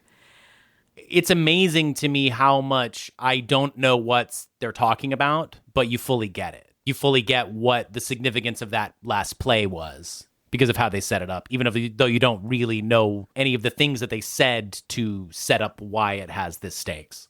I played softball growing up, so I feel like I didn't have any problems with that. Right. I mean, I'm not saying I understood all the baseball lingo, but I think I didn't have to do as much learning on the go as you did. That is literally just, I had that same experience one time when I was in high school, and I was like joking around with these popular kids, and we were goofing off and not listening. The guy was droning on and on about the finer points of baseball, and we were just laughing and stuff. At a certain point, I turned to them and I'm like, "Do you guys even understand what he's talking about?" And they're like, "Well, we both already know all this stuff." So literally just that same moment played out again. Sorry, Sam. Again for me. Sorry, babe. Okay.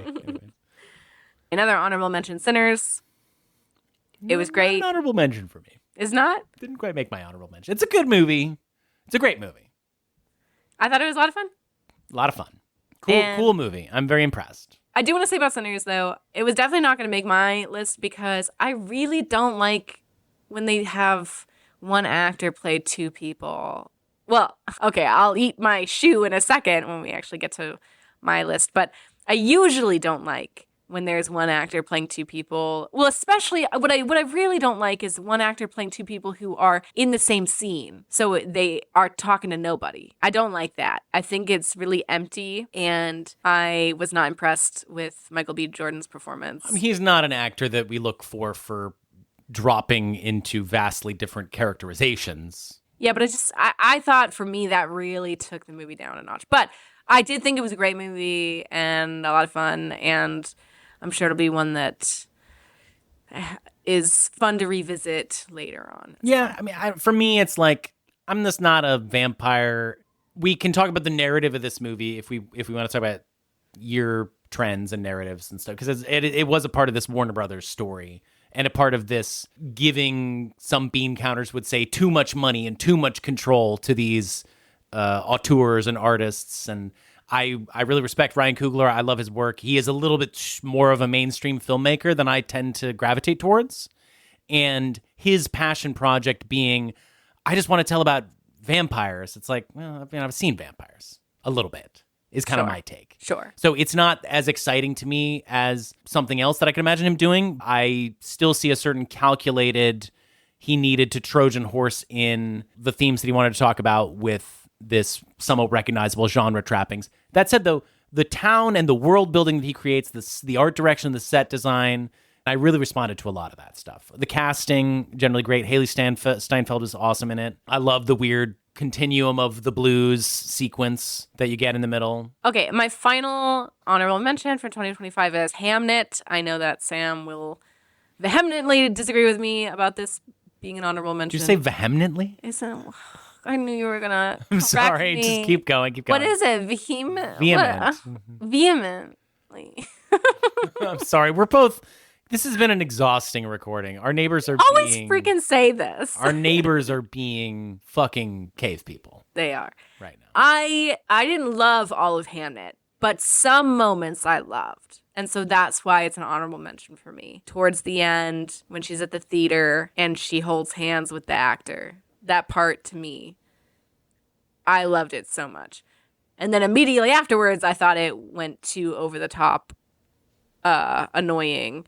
But some moments worked so well for me. I thought it was very lush. I liked the textures and sounds. I thought the acting was great. I thought the directing was overindulgent a lot of the time, but... You think she's ever seen a Terrence Malick film? You say that sarcastically, I assume. And you'll have to continue to assume, because I'll never tell. But yeah, I thought there were certain small moments in this movie that were fantastic, so that's why it's an honorable mention for me. I didn't care for the leads. I had the same ratio of not liking parts to liking parts that you did, I imagine. The ending really worked on me. It made me kind of think, was the point that the rest of the movie was stupid and boring and bad and not impactful compared to this part? I actually had the thought of, is this actually doing a little bit of a trick on me in a way that I kind of find interesting? And yet still not an honorable mention. This is too much of a kind of prestige movie that I think is going to get relegated to the dustbin, like that I think is rapidly aging right now. This is a movie that is a kind of mainstream attempt at a meaningful movie that I am seeing the trend in my list indicate that we are moving away from. Well, time shall tell. Time shall tell. Do you want to hear my honorable mentions? I do. Okay. The Shrouds. It's a Cronenberg movie about looking at your wife's decaying corpse and that giving you meaning. And yet that's just the setup, and that really doesn't even have anything to do with the plot. Sorry if that's not descriptive enough. No. What I really appreciate is the fact that it had like a big mystery plot to it. Right. And it wasn't that gross. No. I thought it was going to be gross because it's a Cronenberg movie. This is his 2025 film, and it wasn't that gross. It's a movie about grief. It's about sexuality and how our relationships are between two people who have two physical bodies. Yeah, as most of his movies are about the body element. Cronenberg recently lost his wife. This movie is about a guy who kind of looks like David Cronenberg, who's lost his wife, who has this shroud technology that he encases corpses with so that people can, through video feeds, watch their loved ones decay. And this is a product that he's trying to take to market, or he's got a cemetery that he wants to franchise. But then weird stuff starts happening. Weird stuff happens. It's a great movie. I really loved it. Cronenberg's still out here making real movies, the way they used to make them. I liked this movie a lot, but I thought that it just kind of ended. There wasn't enough resolution for me. I could give you that. Yeah, but wonderful performances. Yes, totally agree. Because the movie sounds like it would be a downer, but the main character, the actor, plays it in such a way that's lighthearted. It's very funny, which keeps the movie. It helps it from being super dark. It's also very sexy. Yeah, it is sexy. Another creepy, gross movie that was also sort of funny and got me, and that I was sure it was going to be on my list, but somehow was edged out, was Begonia, which is the first Yorgos movie that I responded to this deeply in a while. He and Emma Stone are the new Martin Scorsese, Robert De Niro. They are the actor-director team of our age. This is one of my favorite Emma Stone performances. Jesse Plemons is incredible. The other kid who plays his friend is so sad and funny and weird and real. This is kind of a famous enough movie that we don't need to really give a description for. I loved it. It's really dark and really upsetting. But it worked for me, and I thought it was funny, and Yorgos's creepy sense of humor was hitting me in my creepy funny bone. It didn't work for me as much as it worked for you. I thought it did a lot of things in a fantastic way, but I thought the central question of the movie wasn't interesting. Like, I thought it was very clear where it was going. Did you know the ending was going to end that way? Yeah, I didn't. At a certain point, I was like, it's got to go that way. Nobody had spoiled it for me. But yeah, I was like, it's got to go that way. And I felt like I've seen many movies do that already. Sure. So it didn't feel novel to me. Whereas if you compare it to Shrouds. That's a novel movie. They're both paranoia films. But the central question was not just yes or no. It was an actual, more fleshed out question. And therefore more engaging for me to watch because it wasn't as obvious. Very little mystery in Begonia. Right. It's a blunt force film. Right. But it well made. I agree with all the things you said. There's an obscure movie called The Code, which is this year's edition of Dime Square adjacent problematic art. Stars Dasha Nexrovska from Red Scare, the recently ultra-canceled lady who... She's kind of great at this movie, The Code, I'll say. Sorry, what does dime square mean? We're not going to get into that, okay? Just look it up. This is a movie that it's not going to be for everybody. It's definitely a problematic fave. It's a COVID movie. Got a very weird storytelling mechanism. There's a couple secretly making documentaries about each other. You're watching their attempt at a reconciliation in the wake of the guy getting Me Too'd. COVID is happening. They go out into the desert and enact a Baroque series of Herculean tasks and tests for each other. I can't really explain this movie. It's very sweet and very funny and very fucked up. You've never seen anything like it. It's a great movie. You've got me intrigued. You would like it a lot, I think, frankly. Kiss of the Spider Woman. I think this is a wonderful achievement. This is a book I love. I've actually never seen the original non-musical movie, but it's a musical that I also love, and now I love the film adaptation of the musical. Not going to get that deep into it, but it's a classic tale of two people in prison in South America in the 80s. I think they actually switched the countries for this adaptation, but one's a political revolutionary, one's a gay man. They bond over discussing movies. This film was made by the guy who made Dreamgirls, I think. A lot of incredible musical sequences that mimic style of film from the early 20th century. It's great. Go see it. Nobody saw this movie. It came and went. I feel like I heard lukewarm receptions of it. It was great. I thought the performances were excellent. Sentimental Value is a movie that I'm just kind of feel like we need to bring up, even though... Did you see it? No, I didn't even see it. Yeah, I thought it was good. Yeah, it's the big prestige-y foreign film that's not really even... I'm really only mentioning it because I feel like we have to. It's not even really an honorable mention for me. But okay. So Sentimental Value, you should see it. It's a multi-generational tale of Stellan Skarsgård, who plays a director, and his daughter's an actress, and he wants her to act in his movie, but she doesn't want to, and they want to film it in the house that they grew up in, and you see the history of the family and the history of the house, and Elle Fanning's also in it playing a movie star, and I don't know. I'm sick of it. It's yes, movies exactly about what you're about to say. Filmmakers, like, it's enough. I get that filmmakers want to make movies about themselves, but we don't want to watch them. There was a lot of stuff about this movie which was essentially very good and very well-intentioned that I had to come away from being like, I am sick of a lot of that stuff. So, now can we go down to our real lists? Let's go, yeah. Real lists for 2025. I will go first this time. Yes, go first. Okay, my number 5 film is the only foreign film on my list, and it is The Ballad of Wallace Island. To be honest, this movie, it didn't immediately make my short list. The reason it ended up on my top 5 is because I needed something to fill the top 5 slot, and of the movies that I was considering, that one was the best of it. But I'm basically saying it feels like it should be more of an honorable mentions film. I just didn't have anything better to put in its place. But it made me cry like a baby. I thought it was lovely. I thought it was funny. I liked that it didn't tie everything up in a super predictable bow. It's a movie that anybody would enjoy. I didn't see it. You didn't see it? Okay, well, cool. What is your number 5, Sam? My number 5 is The Mastermind, the new Kelly Reichardt film. I feel like the number 5 slot on all of my lists is always going to be taken up by Kelly whenever she's got a new movie. You don't think she can ever make it to like number 4 or number 3? Well, I don't know. I mean, because there's a certain thing. Kelly might be my current favorite director. I'm just so in the bag for her style.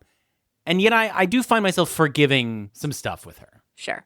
I mean, I think that she sets her sights lower in terms of she's trying to make small films. Yes.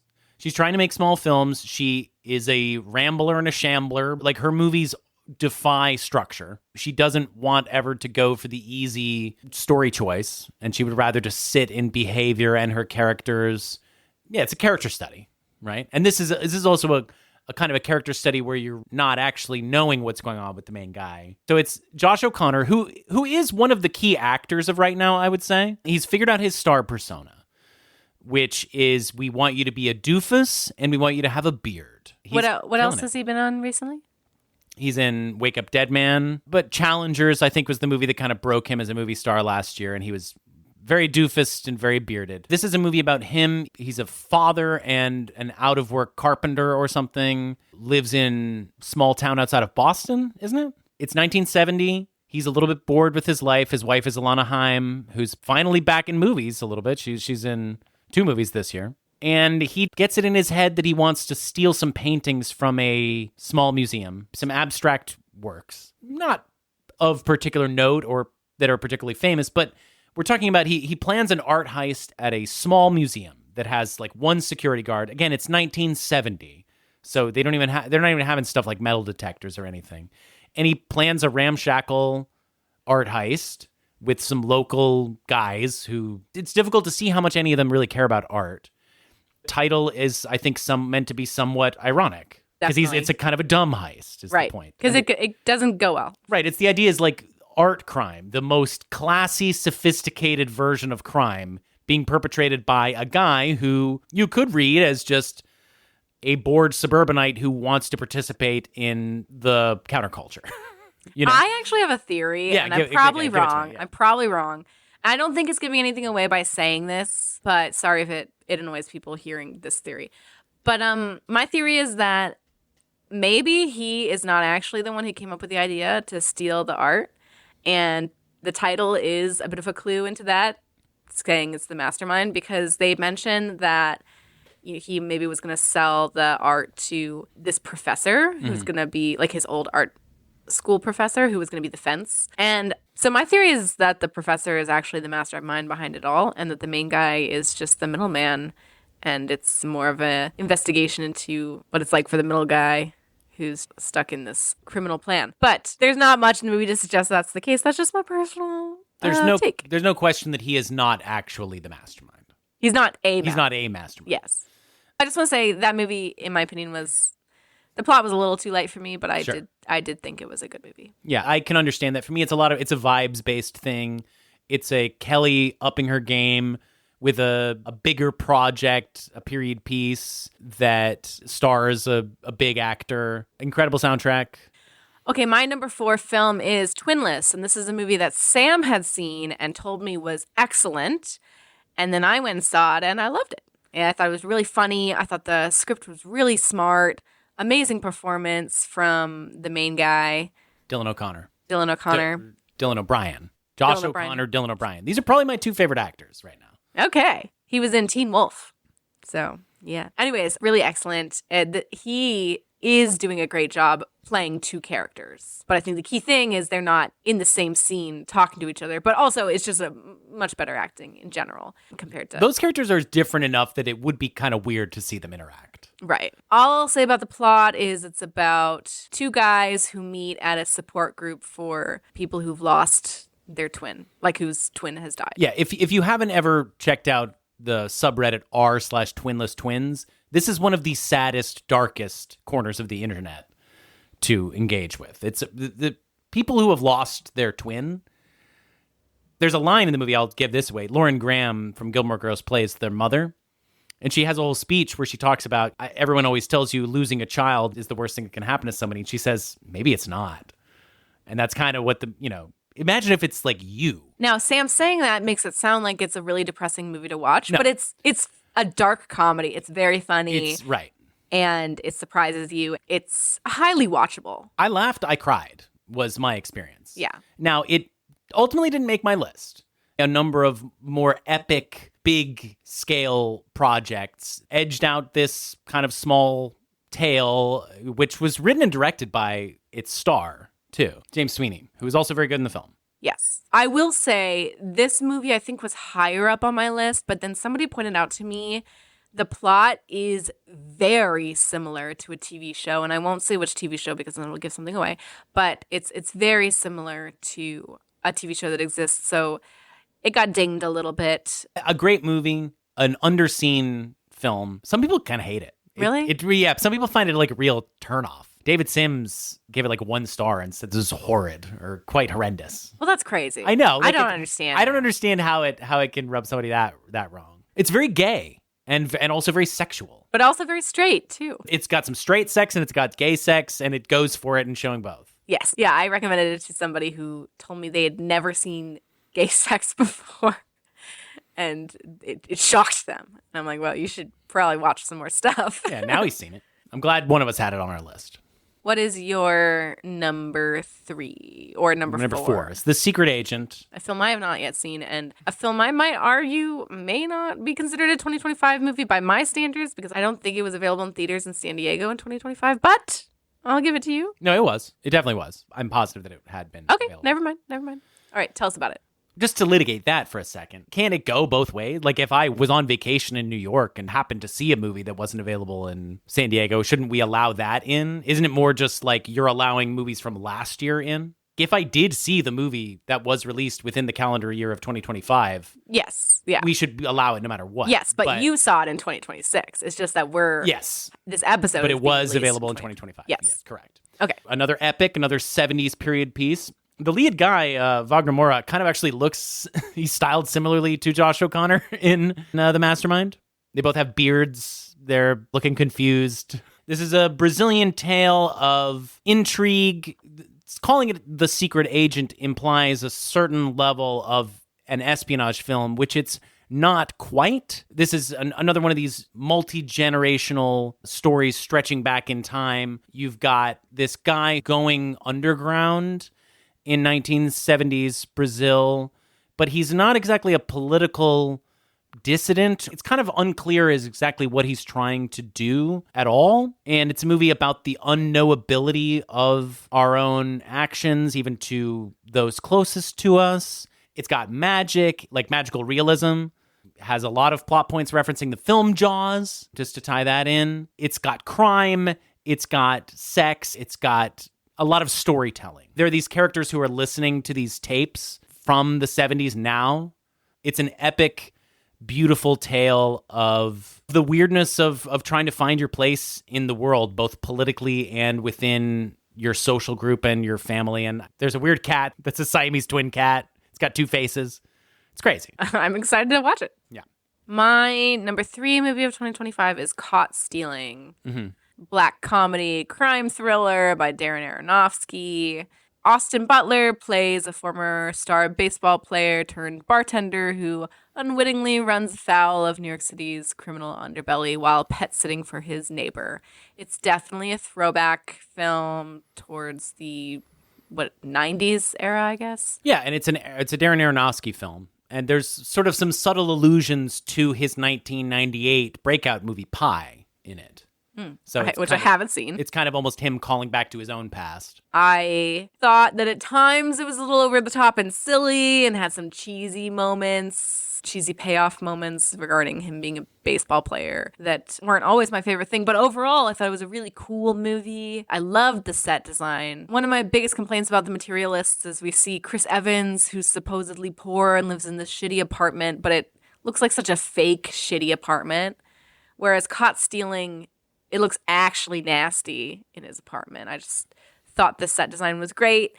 I loved seeing Austin Butler in his underwear. I don't usually feel sexual attraction to people on the screen, but I definitely did during Caught Stealing.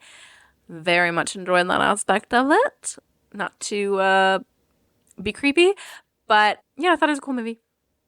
Yeah, cute, small movie. I liked it okay. Aronofsky's giving you stereotypical depictions of punks, Russian mobsters, Hasidic Jews, and Bad Bunny's also in there being very funny. What's your number 3? My number 3 is the universally beloved and lauded and agreed upon by everybody in this household, Eddington. Are you ready to have a little debate here? I don't know about full-on debate. You don't want to get into it that much on this podcast, but Eddington. This is a perfect, beautiful movie that has quite a lot to say about American political discourse, and it's set during the summer of 2020, the height of COVID, in a small town called Eddington, Texas. It features the kind of people that you'd see in a movie in 2025, such as Pedro Pascal, Austin Butler again, Emma Stone, Joaquin Phoenix is in there, and giving one of his best performances. This movie, I thought, it's my favorite Ari Aster film. He's really coming into his own as a director, finding his way out of the horror niche. This is yet another one of these great American epics that we're getting this year. A lot of people misunderstood this movie, and they have a lot of problems with it. And yet there is a vocal contingent that's coming out now at the end of the year and reevaluating it immediately and saying that they realized they were wrong about this movie. There's a lot of people that are saying that, Elena. Are you one of these people? No, I mean, okay. I think there's a lot of people who fell in love with Ari Aster from the horror films, and then when they realized what kinds of stuff he's into, they were like, ugh, he's going off the rails. But he's always been a weird director. I watched one of his short films when I was in high school, and I didn't realize it was Ari Aster until way, way, way later. It's a family, and it's got incest. It's like the dad is getting abused by his son, who's in love with him. No, I thought well, I don't remember exactly what happens, but it was gross and weird and shit. Yeah. I don't mind weird. So a lot of people get turned off by Eddington for the weirdness of it, and that's not me. I think they get turned off primarily for political reasons, which I think are shady even to themselves sometimes. My problem with it is that it feels out of touch. I don't actually feel like it represents both sides the way I think it does. Like, I think it is trying to be even-handed in a way, and I did not feel like the representation of the right side was accurate. And I say that as somebody who is a leftist but grew up in a conservative community, or a community that had conservative people in it, like a rural, small-town community. And so the depiction of rural, small-town conservatives, to me, didn't feel like a real depiction of actual human beings. I thought it felt silly. So that was my main problem with the movie. Yeah, and as far as I'm concerned, I think any claim that this is a movie that is trying to, quote-unquote, both sides it, or coming at it from a centrist position, or seriously critique both the right and the left, I am not watching that same movie at all.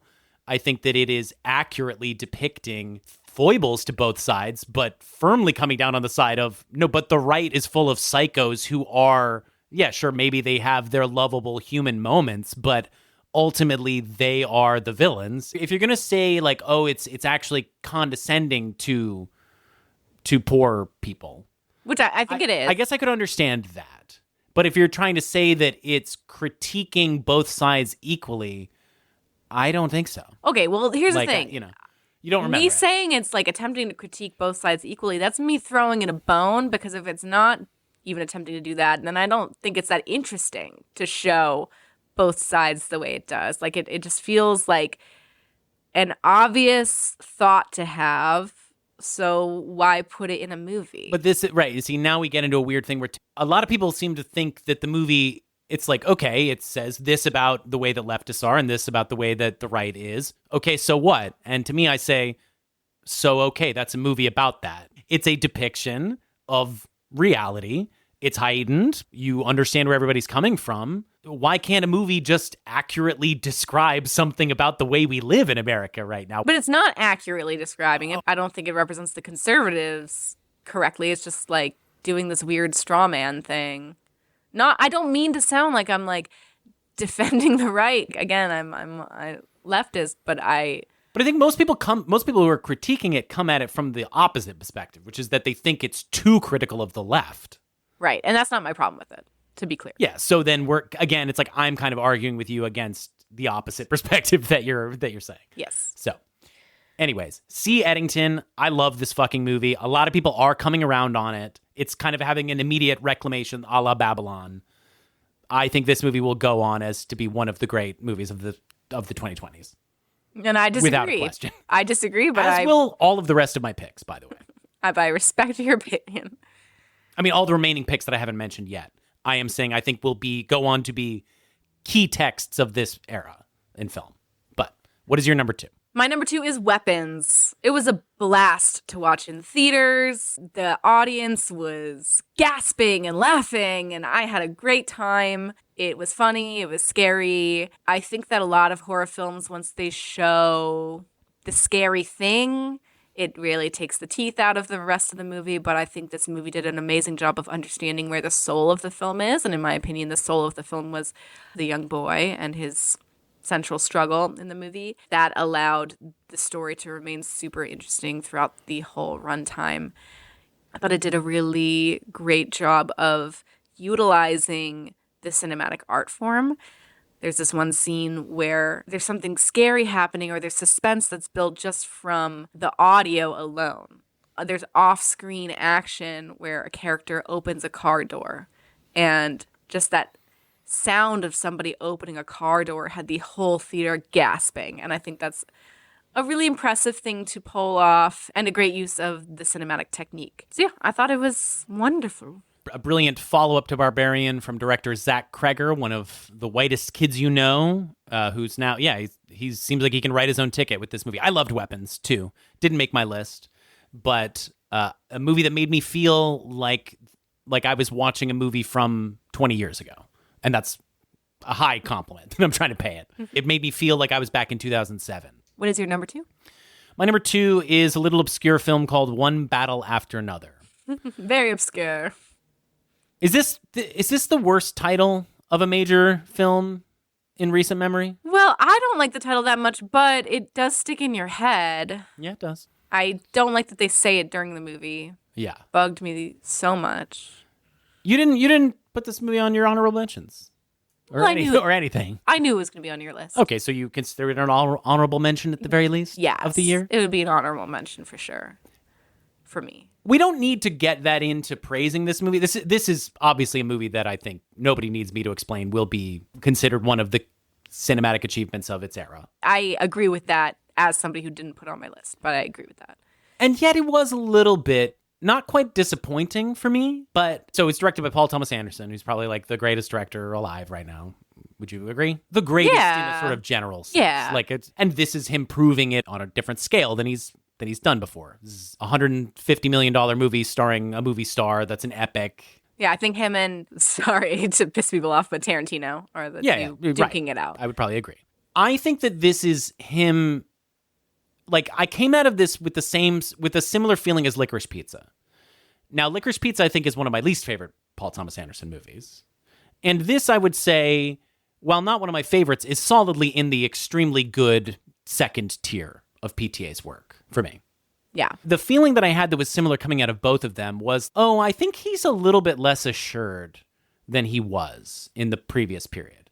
Now, I don't know if I'm not trying to say that he's lost it, but I think that he's entered into his run from There Will Be Blood through The Master, Inherent Vice, and Phantom Thread.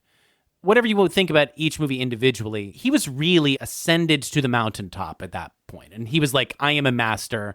I know exactly what I want to do. And I feel that he's in a phase where he's exploring outside of his comfort zone. Maybe lost his vision a little bit. Could be lost his vision, or could just be trying to challenge himself. Which I appreciate a lot. Right. I love when directors stretch themselves. I don't like when they mine the same thing over and over again. Yes, and this is a very different movie than his other work. Yes. And I love it, and I've already rewatched it. It's a great movie. I feel like I'm mostly criticizing it, but it's like this movie can take a little criticism, I think. Yeah. But it is a masterpiece. I kind of had to put it on my list.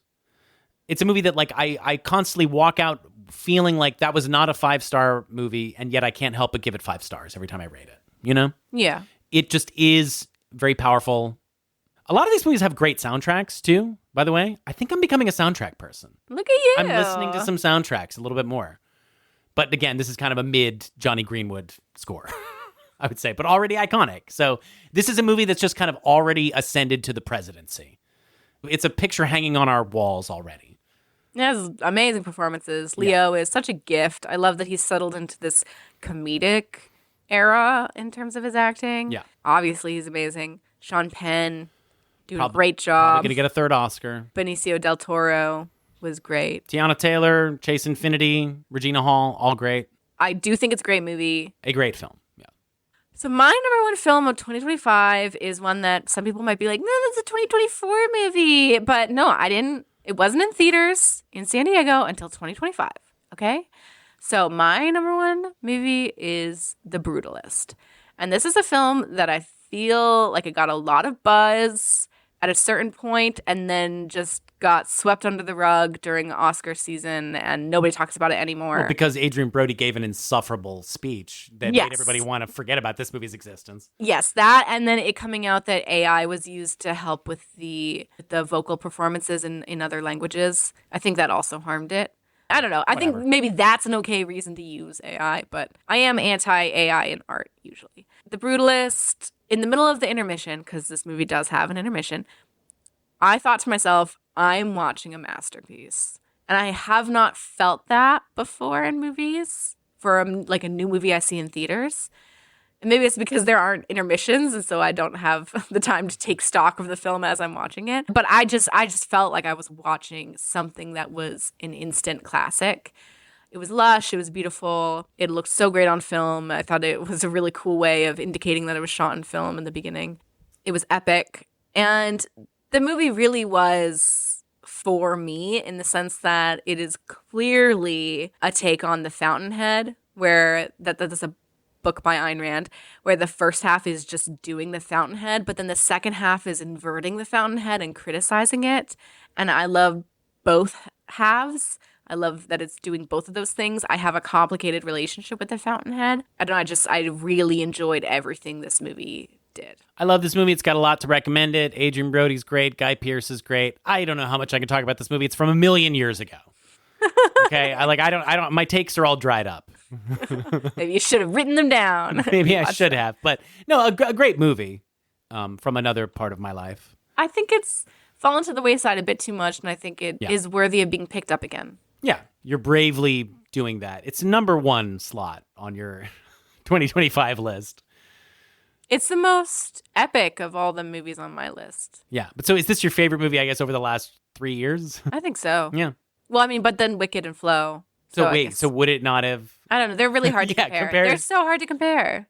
They're totally different types of movies, all three of them. You didn't feel like you were watching a masterpiece when you were watching Wicked? No, I did, but it's a different type of masterpiece. You messaged me at the intermission of Brutalist to tell me. I was overcome. You were. During the intermission. Okay, what is your number 1 pick? Well, so in the same way that I was saying, PTA is, if not losing a step, we're sort of outside of the era that his dominance represents to me. And I think we are in the era now, solidly, of the Safdies. And each Safdie brother, Benny and Josh, both had a movie come out this year. Both were sports biopics. Both involved movie stars playing around with their persona. You had Benny Safdie's movie, The Smashing Machine, starring Dwayne "The Rock" Johnson. And my number 1 pick for the movie of the year, Marty Supreme, Josh Safdie's epic tale of Timothée Chalamet as a table tennis, New York City, tough-talking asshole, Jewish guy from the neighborhood who's trying to justify the existence of post-war America and his own ego and the sport that he loves all at once. Another one of these epics of believing in yourself perhaps too much. This movie is now. It is this era. We are in the Chalamet era. He has won me over. This movie is a vibe. It's a state of mind. The soundtrack is immediately legendary. You got to see it in a theater. I don't know. I was watching it and I felt I am watching something that I agree with aesthetically. This is new. This is now. This is where we should be taking our cues from. This is our new leader. The casting, we'll talk about the casting, but it's everybody in it is a weird person to be in a movie, and they're playing and upending their personas in so many ways. Like, we'll talk about that. But what did you think of this movie? It didn't really connect with me. I thought that there were lots of great things about it. I didn't feel like it followed its threads very well. Like, it starts as a sports movie, ends as a sports movie, and then it's an indie crime thriller in the middle. And I didn't like that. I didn't like any of the middle. Well, no, I don't want to say I didn't like the middle. That's too harsh, because I do think it's a great movie. But I wasn't a huge fan of the middle of the film. I did like the acting a lot. I really liked the ending sequence. I thought there was a lot to read into that ending sequence, so I've enjoyed thinking about the ending. I thought it used too much music throughout the whole film, like too many needle drops. But yeah, I do think it's a great movie, just not for me, maybe. It felt like I was watching a historically important movie in the movie theater. I'm there for the event, and I'm feeding into the event by my love of the movie. It's beautiful and fascinating, but it's also just like a blast to watch with a bunch of randos. Like when we left this movie, there was some guy who sounded like a moron talking to his friends who's like, yo, what'd y'all think of that movie? I thought it was pretty fire, right? And I couldn't agree more. Like that movie was fucking fire. It's like that's what it is. This is a populist movie that is being made like an art house project. And you've got our biggest movie star right now is Chalamet. He's trying to attach himself to interesting artistic choices. Yeah.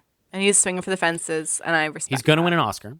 You think so? I do. Odessa Zion plays his love interest in it. This is a star-making turn for her. She was great. Got Gwyneth Paltrow coming back in and playing a version of an aging actress. You've got Mr. Wonderful from Shark Tank playing a businessman. This movie has Philippe Petit in it, the guy who walked between the Twin Towers on a high wire in the 70s. Abel Ferrara. Really? That guy's in it? Abel Ferrara is in it. Penn Jillette, the magician, is in it. Isaac Mizrahi is in it. This is a movie in which every character is played by a person who is some sort. Tyler, the Creator, is in this movie. He plays the best friend. Everybody is subverting their own persona, and like everybody could be made a star, and yet they're also just being character actors, including Chalamet, who's playing a very unlikable character with a weird character design. He's got glasses and a mustache. He looks fucking crazy, but he's also being cool. I love that they show his pimples and stuff. Yeah. I love when actors aren't afraid to have pimples on screen. No, this is the kind of movie that you got in the 70s. Yeah. A very unlikable protagonist, a lot of strange incidents of, you're right, narrative threads that don't go anywhere. I kind of appreciated that. I liked how everything didn't have to have this Hollywood structure. We were just following threads, and you're just along for the ride. It is better that, to me, than if it had just been a sports movie. Yeah, I do know what you mean. But I also know what you mean about, like, some people aren't going to respond to this on the... This is a movie that I felt on an emotional level and a real movie level. Yeah, for me, there was a point in the middle of the movie where a character throws a bunch of ping pong balls out a window, and they fall down, and a guy in the theater was like, why'd he do that? And in my head, I was like, because it looks cool. Yeah. And I don't want to have that thought while watching a movie that something happened just because the director thought it would look cool. So it was things like that that took away from it for me, but it did look cool. Yeah, I just thought it looked really cool, is the thing. Like, the movie looked cool as fuck. I know for the Coen brothers, you know, when they split up and made their own films, it seems like maybe they should keep working together, that they're not as good on their own. But I don't think that's the case for the Safdie brothers. I thought The Smashing Machine was cool. Marty Supreme was great. I love that they can just split up and we get double the amount of Safdie movies. Yeah, I hope they're always going to make twinned movies. Like, they always make the same genre of movie. That'd be cool. And they release them around the same time. You know, we've been in the Safdie era for a little while. These guys haven't even made that many movies. Benny's mostly just been around as an actor the past couple of years. But Uncut Gems was the last movie that I think they made before this. And as far as I'm concerned, we're in the Safdie era. This is the Pulp Fiction of now. Like Tarantino was the 90s. This is the Safdies right now. And cool. And that was Pulp Fiction to me, Marty Supreme. I'm down for that. Yeah. Down for a Safdie era. A generational film, in my opinion. Very, very male-centric. Sure. But I still would so much rather have this than superheroes. Yes. Right. So it is. You would rather have this even than the most woke female superhero movie. Yeah, I don't want to watch a movie that the first thing somebody says about it is that it's woke. Right. Yeah. All right, overall trends from 2025. I'm seeing a lot of paranoia films, return to an indie feel, kind of like 90s throwback, the fall of the superhero franchises. Yeah, we got to talk great. about the mergers of the studios. You know, Skydance bought Paramount and was trying to buy Warner Brothers, but then Netflix was going to buy Warner Brothers. And this is after Warner Brothers dominated this year with this amazing run. What was their run? Sinners, One Battle After Another, Weapons, other things I can't remember. Yeah, so it's a weird time for movies. It seems like a good time for movies, but not if you consider the mergers going on. We got a lot of stars who have solidified their star personas. You know, like Sydney Sweeney just tried to do that movie Christie, similar movie to Smashing Machine, in that she a kind of a deglammed fighting movie. Right. And that didn't work. But now Sweeney's back squarely in her star persona as the housemaid, and that movie's making a shitload of money. You know, I don't know how well Caught Stealing did, but I feel like Austin Butler's good. Josh O'Connor's doing what he needs to do. Sydney Sweeney. My boy Dylan O'Brien he's got a movie coming out soon called Send Help. We got some cool actors. And everybody in Marty Supreme's going to be a big actor. Yeah, I feel like you were just recently talking about how there are no big actors anymore. So it's nice how quickly that can change. I think it's a cool year. I feel like we're at a place that I'm very excited about going to the movies now. Me too. There's a whole crop of movies that just recently became available in theaters, and I'm excited to go see it. Like the new Jim Jarmusch movie. What's that one? Like Mother, Father, Sister, Mother. Something. Yeah. I want to go see Secret Agent. Tonight I'm going to go see No Other Choice. I still haven't seen It Was Just an Accident. That's my biggest miss of the year. Yeah, I haven't seen that. I'm excited for Surratt. I'm excited for Magellan. Yeah. Love me some Gale, whatever his name is. Been a cool year for Mubi as a service that is putting out distributing films. M-U-B-I, Mubi. M-U-B-I. Yeah, Alex Ross Perry's Pavements film was one that I didn't put on as an honorable mention, but I probably should have. And that's a movie film, as is The Mastermind and The Code. Yeah, so it was very solid. But comparing 1975 to 2025, let's go head to head. Okay. Okay, so Head to head of... number 5 of 1975 versus number 5 of 2025, which one would win for you? So that we can see which year reigns supreme. For example, I'll go first. So in my number 5 slot, 1975, it was Cholet against Ballad of Wallace Island. Of those two, I would pick Cholet. Yes, I would too. Even though I haven't seen Ballad of Wallace Island. Well, then you can't vote on that one if you haven't even seen it. Okay, fine. I'll pick Ballad of Wallace Island. Moving on. My number 5's The Mastermind versus Fox and His Friends. This is a tough one for me. I think I'm going to give the edge to Fox and His Friends because it's the only Fassbender I like, and I like plenty of other Kelly Reichardt movies. Sure. So, Fox and His Friends. My number 4, Twinless from 2025 versus Dog Day Afternoon from 1975. I'm giving it to Dog Day. Hester Street versus The Secret Agent. I think I've got to give it to Hester Street because I did put that in my top 4 on Letterboxd briefly. So I feel like that has solidified it as a seriously important personal film to me, whereas The Secret Agent was really just a great movie that I saw. Jaws from 1975 in my number 3 slot up against Caught Stealing. I'm giving it to Jaws.